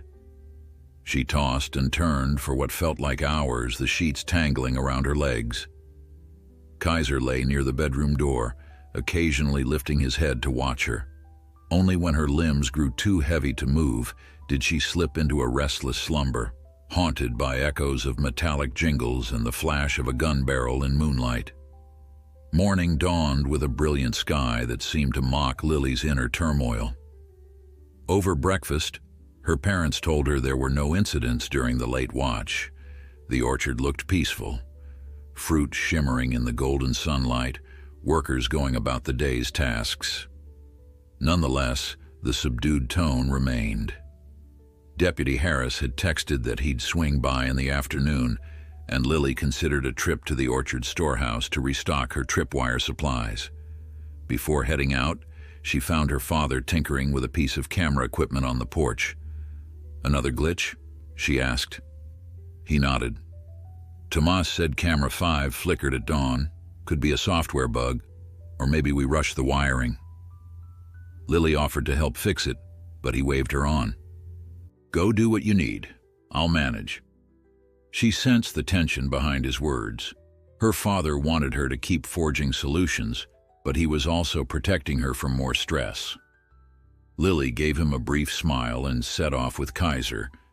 The orchard storehouse stood on the far edge of the property, near a dirt track lined with overgrown shrubbery. Inside, old crates held everything from spare fencing to random orchard tools. Lily rummaged in one corner, seeking extra spools of fishing line and bells. Though she'd used most of them, she hoped to find replacements. The air was musty and warm, dust drifting in the sunlight from a high window. Kaiser sniffed around, occasionally pausing to perk his ears at distant machinery. She uncovered a half-full spool of sturdy line beneath a pile of tarps. "Got it," she muttered, setting it aside. As she stood, she kicked a long, thin wooden box by accident, nearly toppling it. Curious, she righted it and tugged open the lid. Her heart skipped a beat. Within lay an older model rifle, wrapped in oilcloth, plus a small box of ammunition. She knew her father owned a couple of guns for pest control, but she hadn't realized one was stored here. Lily stared at the weapon, unsettled. A gun might be the last line of defense if the bikers returned in force. Her stomach twisted. Could she ever fire it at a human being, even in self-defense? A scuff of feet outside made her jump. She peered out, expecting to see Tomas or Helena. Instead, her father stood in the open doorway. He took in the scene with a sad understanding. "I'd forgotten that old thing was here," he admitted, voice quiet. "Found it in your grandpa's collection after he passed. Wasn't sure it still worked. Took it to the range once." Lily hesitated, staring at the rifle. "Dad, if they come back with guns, we might need it." The weight of her words pressed on her lungs. She had never before contemplated aiming a firearm at another person. But the orchard's reality had changed. Mr. Everwood approached, resting a hand on Lily's shoulder. "We'll do what we must to protect ourselves, but only if there's no other choice, understand?" She nodded, swallowing hard. The memory of that gunman at the fence replayed in her mind. Kaiser had faced him unarmed, but next time might end differently. Gently, Lily replaced the rifle in its box, taking note of where her father kept the key to lock it. Their gazes locked, a silent agreement passing between them. They hoped it would never come to that, but the orchard's days of naive serenity were over. Long after the midday sun reached its zenith, Lily and her father emerged from the storehouse together, sharing a heavy silence. Outwardly, the orchard stretched in tranquil rows, ripe fruit shimmering in the warmth. Inwardly, Lily felt the weight of 1,000 unspoken worries. Kaiser trotted close by, nose twitching at every shift in the breeze. His unwavering calm reminded her that they still possessed some measure of control, the power to stand firm, to prepare, to fight back if necessary. They found Lily's mother near the barn, distributing cold lemonade to the workers. She carried herself with an air of determined hospitality, masking her apprehension behind a warm smile. Lily noticed Helena's posture stiffen as she caught sight of the rifle box in Mr. Everwood's hands. "What's that for?" the orchard worker asked quietly, a grim understanding passing in her eyes when Lily explained it was a last resort for protection. A hush settled. Even those who didn't speak recognized the tension. They drank the lemonade and pretended for a moment that normal life still reigned. By early afternoon, Deputy Harris arrived as promised, pulling into the gravel driveway in a cloud of dust. Lily and her parents gathered on the porch to greet him, Kaiser seated at Lily's feet. The deputy removed his sunglasses, his eyes scanning the orchard with a watchful gaze. "Any sign of them?" he asked. Mr. Everwood shook his head. "No, but last night they snuck in on foot and were armed. We're installing cameras and lights, but..." His voice trailed off, unable to hide the fear. Deputy Harris nodded, leaning against the porch railing. "I've alerted the highway patrol. They'll watch for any motorcycle caravans, but there's been no confirmed sighting. If your intruders are lying low, they might be waiting for a chance to strike again." He sighed, running a hand through his short-cropped hair. "I won't sugarcoat it. This is a dangerous group. They're likely part of a larger club with a vendetta after your dog and your daughter thwarted them." Lily exchanged a glance with Kaiser, who remained impassive, ears flicking at the deputy's words. She cleared her throat. "We found an old rifle," she admitted, unsure if discussing firearms with an officer might raise complications. "We'll only use it if they force our hand." Harris studied her a moment, then nodded. "I understand. Just remember to know your target and what's behind it," he advised, reverting to a professional caution. "If trouble comes, call us first, but don't hesitate to protect yourselves if your life's at stake." Though his words offered a veneer of reassurance, Lily sensed the deputy's own frustration. He couldn't assign continuous patrols or an armed guard. Willow Creek simply lacked that capacity.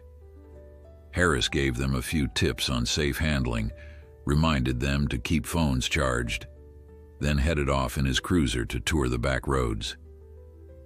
Lily watched the dust settle behind him, wishing the orchard had thicker walls.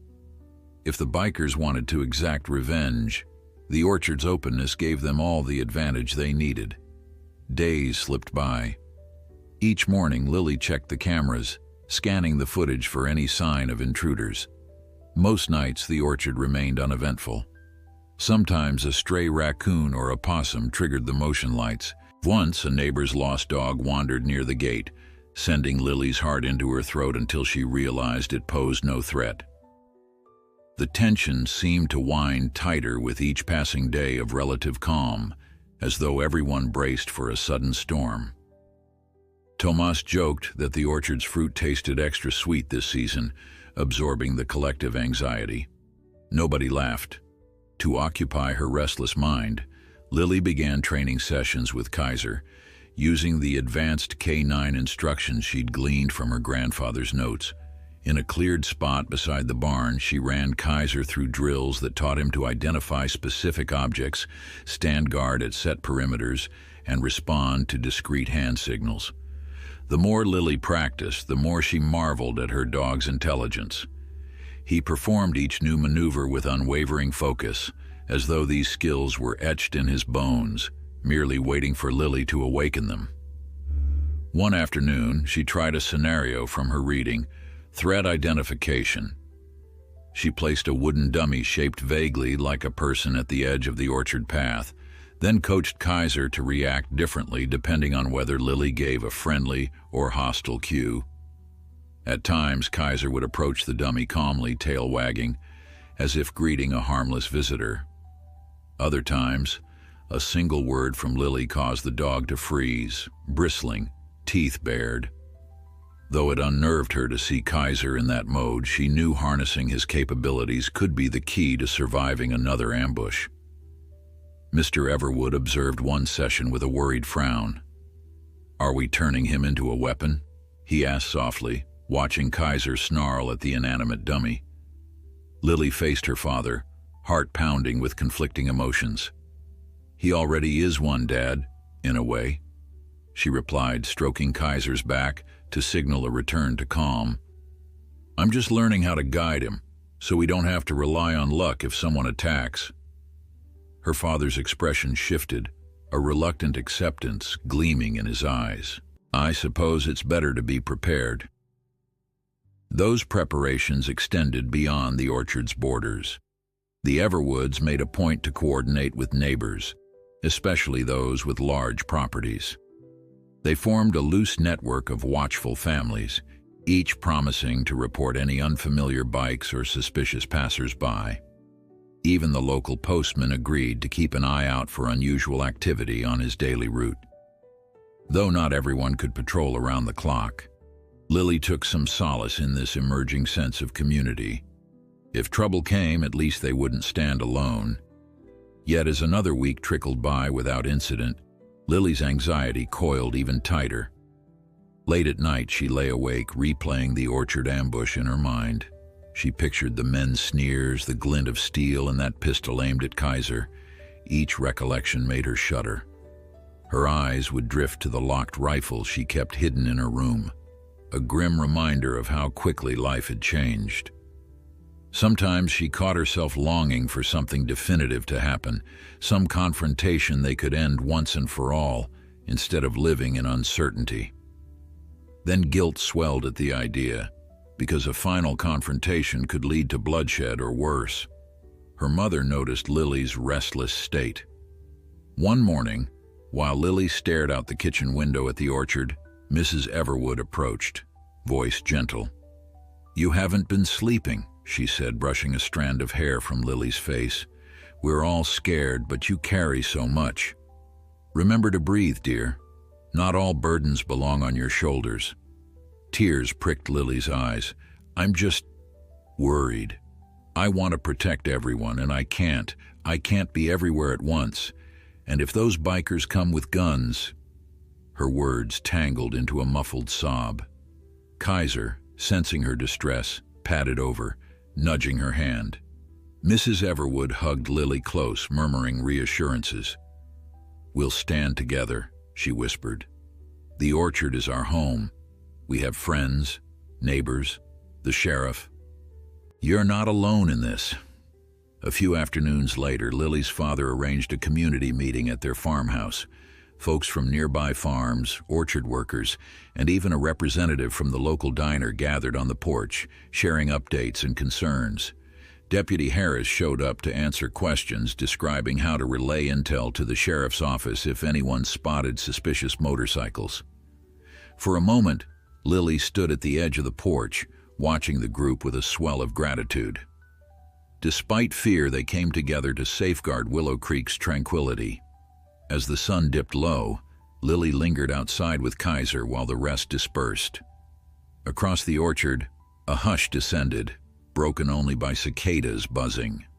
She rubbed Kaiser's ears, reflecting on how surreal these past weeks had been, an invisible threat pressing in, her dog's extraordinary training their greatest shield. She caught a flicker of motion near the tree line and tensed, flashlight in hand. It was only Tomas returning from a fence check. He waved, and she exhaled a small breath. Paranoia had become second nature. When the moon rose, Lily took her place for the nightly watch, cycling through the camera feeds on her phone. Shadows stretched across the orchard, branches swaying under a faint breeze. Around 11, one of the cameras momentarily glitched. Her stomach clenched, but it restored seconds later, showing only empty rows. She tapped her walkie-talkie. "Tomas, quick camera blink near row 4. His response was immediate. "On my way." Lily waited, fingers drumming nervously on Kaiser's leash. She imagined footsteps creeping closer, though nothing stirred among the leaves. Another half hour passed. Lily yawned, exhaustion creeping into her bones. She and Tomas agreed to switch shifts at midnight, so she steeled herself for a final 30 minutes of vigilance. The orchard dozed peacefully, yet Lily's senses remained taut. At 11:46, she checked the time on her phone, telling herself she could make it another quarter hour. Kaiser rested on his haunches, muzzle pointed toward the distant fence. Every so often, his ears twitched. Then Lily felt it, a subtle rumble in the air, like the faintest growl of distant thunder. She stiffened. Kaiser's head shot up. Carefully, Lily angled her flashlight toward the orchard's northern border, scanning for movement. Nothing. But the rumble intensified, faint, yet unmistakable. The rolling growl of motorcycle engines. Her pulse hammered. Could it be a routine group passing on the highway again? Or was this finally their moment of confrontation? Her walkie crackled. Tomas's voice spoke, alarmed. "Sounds like bikes on the north road. 4, maybe 5. Lily swallowed. 5 riders. That dwarfed the original trio. She signaled Kaiser to follow and began weaving through the orchard, heart racing. The farmland's hush now resonated with the faint roar of engines drawing closer. She whispered to Kaiser, "Stay close," though her own legs trembled. This was no false alarm. Their enemies were approaching. Lily's footsteps pounded against the packed soil as she sprinted through the orchard's northern rows, heart thudding in her ears. Kaiser bounded at her side, ears pricked and alert. Over the rustle of leaves, she heard the motorcycle engines climbing in volume until they seemed to throb through her bones. Each breath tasted like metal. Her grip tightened on the flashlight, though she knew the thin beam wouldn't deter a swarm of armed bikers. The orchard lights, triggered by movement, blinked in the distance as Tomas and Helena raced to intercept the threat. She slid to a stop behind a sturdy apple tree, forcing herself to breathe. Darkness sprawled between the trunks, broken only by wavering cones of the orchard's floodlights. Straining her eyes, Lily glimpsed the glare of approaching headlights along a rough trail leading onto their property. A faint rumble of curses and metallic clinks echoed through the nighttime hush. 4 or 5 bikes, as Tomas had said, but no telling how many riders beyond that. The orchard suddenly felt far too large. She whispered into her walkie-talkie, voice trembling. "Dad, they're coming. Where are you?" Static crackled, and then her father answered. "Near the barn with your mother. We've got the rifle. Tomas is out front. Stay safe. Lily swallowed. The orchard crew was spread thin, each stationed near a vulnerable point. She realized with a jolt that no single group could handle multiple armed intruders. Nonetheless, they would have to hold off any advance until Deputy Harris arrived, if he arrived in time. Kaiser stiffened, hackles lifting. Lily followed his gaze to a glimpse of silhouettes weaving among the trees. The rumble of engines mellowed into a throaty idle as the bikers navigated a narrow path. Lights flared and swept across the orchard, revealing shapes in heavy jackets, some wearing half-face helmets. Lily's mouth went dry, remembering the vicious men from before. This time, they had reinforcements. A voice sliced the silence. "Fan out! Spread wide!" Lily ducked low, adrenaline spiking. The orchard lights illuminated glimpses of weapons, pistols, maybe a shotgun. Her blood ran cold. Kaiser let out a low growl.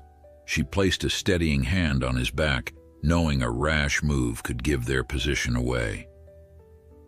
From the corner of her eye, she spotted Tomas creeping behind a row of crates, motioning to Helena. They carried only flashlights and a single crowbar. Lily's father was out of sight, presumably by the barn with the rifle. But that distance felt like miles. If a firefight began, how quickly could they reach her? A single shot rang out, sharp, deafening. Lily gasped, freezing in place. The shot appeared to be a warning echoing across the orchard. A deeper voice roared, "We know you're out there. Show yourselves or we torch this place." Kaiser quivered beneath Lily's hand and she swallowed a surge of panic. The orchard workers wouldn't reveal themselves and risk an immediate attack. But if the bikers spread out, they might start firing at random. She pressed the talk button on her radio, whispering, "We need a diversion, they're armed." Her father's calm voice crackled in response, "I see them from here. Stay hidden. I'll try to draw them toward the barn." In the distance, Lily heard him shout loudly, "Hey, you cowards, stay off my land." Another shot answered, dull but distinct. Lily's heart skipped. The orchard's peaceful night had turned into a war zone. She had never felt so helpless. A trio of bikers peeled away from the main group, revving their engines. Headlights swung around as they accelerated, presumably heading toward the barn. Lily realized her father was exposing himself, counting on them to converge in that direction. It might ease pressure on Lily's area, but the risk to him was terrifying. She prayed he'd find cover. One rider barked orders at the others. "Circle left. If that dog shows, shoot it." A chill raised gooseflesh on Lily's arms. They were openly hunting Kaiser now. Trying to keep calm, she guided Kaiser behind a cluster of trees, creeping toward Tomas's hiding spot.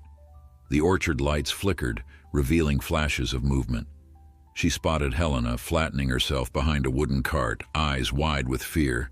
Another shot cracked the air, bark splintering from a nearby tree trunk. Lily's mind blazed with urgency. They couldn't wait for a miracle. They had to act. A plan formed in Lily's racing thoughts, recalling a passage in her grandfather's notes about distraction tactics. There were fuel drums near the storehouse, highly flammable.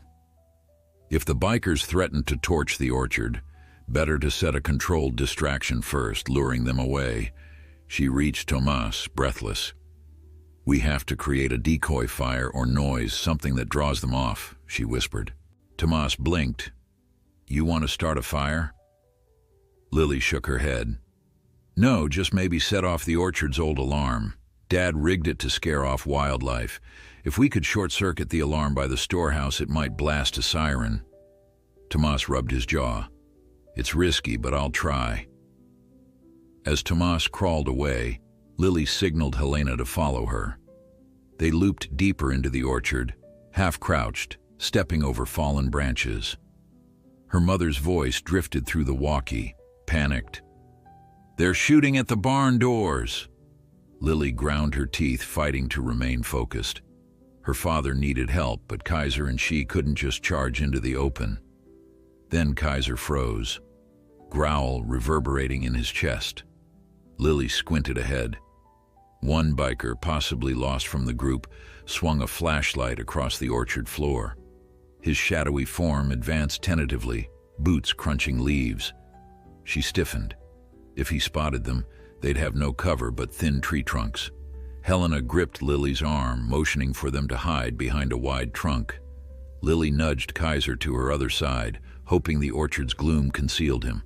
The biker crept closer, spitting curses about that damned dog. Lily's heart hammered so violently that she feared it might draw his attention. His flashlight beam swept inches from their tree, then jerked away at a distant noise, some clank or shuffle that might have been Tomas. Muttering under his breath, the biker changed course, stepping away. A sudden wail of static cut through the orchard. Lily's walkie crackled. "Alarm triggered," Tomas's voice said. "Get ready." Lily braced herself. Moments later, an ear-splitting siren blared from somewhere near the storehouse, a strident, high-pitched wail once used to scare off large predators. The orchard lights flickered brighter, floodlights snapping on, bathing the area in garish illumination. Shouts erupted among the bikers. "What the hell? Over there!" Their confusion sowed chaos. Engines revved, some riders spinning around. Lily seized the opportunity. "Go, Kaiser," she whispered, nodding toward Helena. They sprang forward, dashing behind another row of trees. The alarm's shriek drowned out lesser noises, and Lily prayed it would conceal their movement. She glimpsed a pair of bikers near the barn, flinching at the high volume, then realized her father and mother were still inside. Another muzzle flash lit the night, bullets punching holes in the barn's walls. Lily stifled a cry, dread roiling in her gut. If only she could reach her father to see if he was okay. Suddenly, a different set of headlights appeared, bouncing across the orchard's dirt track. The wailing siren partially masked the approach, but Lily recognized the shape of a police SUV. Deputy Harris, or maybe backup, had arrived. The orchard was awash in chaos. Some bikers tried fleeing back to the main road. Others circled anxiously, cursing the alarm. Police sirens joined the cacophony. Lily saw two orchard workers waving from behind crates, relief shining in their eyes as red and blue lights strobed across the fields. Shots continued to echo, but their origin was unclear.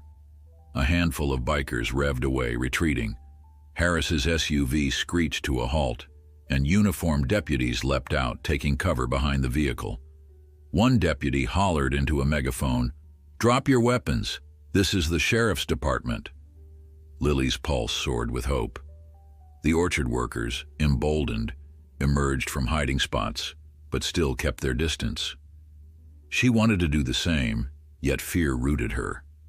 She recalled a wounded animal might lash out more violently. These bikers wouldn't surrender easily. Then, through the swirl of lights and frantic movement, Lily spotted the leader, a broad man with a black helmet. He rode straight toward the barn, ignoring the deputy's orders. Lily realized he must be the group's commanding presence, bent on finishing the job. Her throat tightened. If her father was still barricaded inside, the barn could turn into a firefight. Lily tightened her grip on Kaiser's collar. Could they cut him off somehow? Before she could decide, a loud crack resounded. The barn door burst open from the inside, and Mr. Everwood stepped out, rifle braced. Lily's mother stood behind him, face pale but resolute. The leader's motorcycle wobbled as he jerked it aside, trying to avoid line of sight. A deputy spotted him and yelled, "Stop!" But the leader swung his arm up, brandishing a pistol. Mr. Everwood fired a warning shot into the air. "Throw the gun down!" he bellowed. The leader's bike skidded on gravel, tires squealing.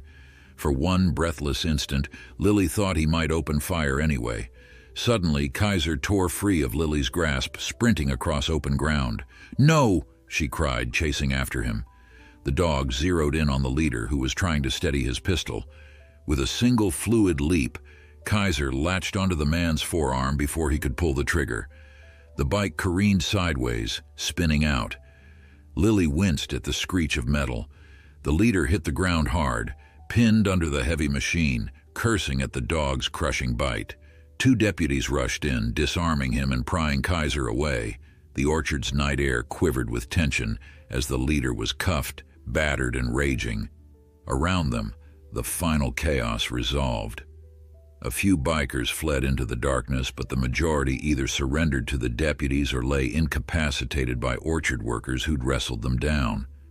The wailing alarm warbled on, nearly drowned by the swirl of sirens. Lily ran to Kaiser, who panted heavily, his flanks scratched by stray debris. She cradled his face, tears spilling. "You brave, crazy dog," she whispered, voice trembling with relief. Her father lowered the rifle, rushing forward with her mother at his side. They enveloped Lily in a breathless hug, each shaking with adrenaline. Under the glare of floodlights, the orchard team emerged, exchanging wide-eyed glances of triumph. Deputy Harris moved systematically, collecting weapons, reading rights, ensuring no threat lingered. A hush fell in the orchard as the last engine sputtered to silence. When the paramedics arrived, Lily insisted they check Kaiser's cuts first. Though battered and exhausted, he wagged his tail, licking her hand. The orchard, once again, was strewn with signs of violence, tire marks, shattered crates, bullet holes in the barn walls. But this time, Lily felt a sense of closure. The men who'd stormed their land lay in custody, their attempts at revenge thwarted by unity, courage, and one fearless German shepherd. Daylight broke while the deputies processed statements, patching up bruises and collecting evidence. As the sun rose over Willow Creek, shining across battered fences and broken branches, Lily knelt beside Kaiser and breathed in the orchard's fresh air. The fight was finished. Standing behind her, her parents rested weary hands on Lily's shoulders. Kaiser looked out over the orchard, his proud silhouette evidence that one well-trained dog and a family's unwavering resolve had defended their home against overwhelming odds. In that quiet sunrise, Lily knew the orchard would heal, and she and Kaiser would face the future, forever bound by the night they had faced danger side by side.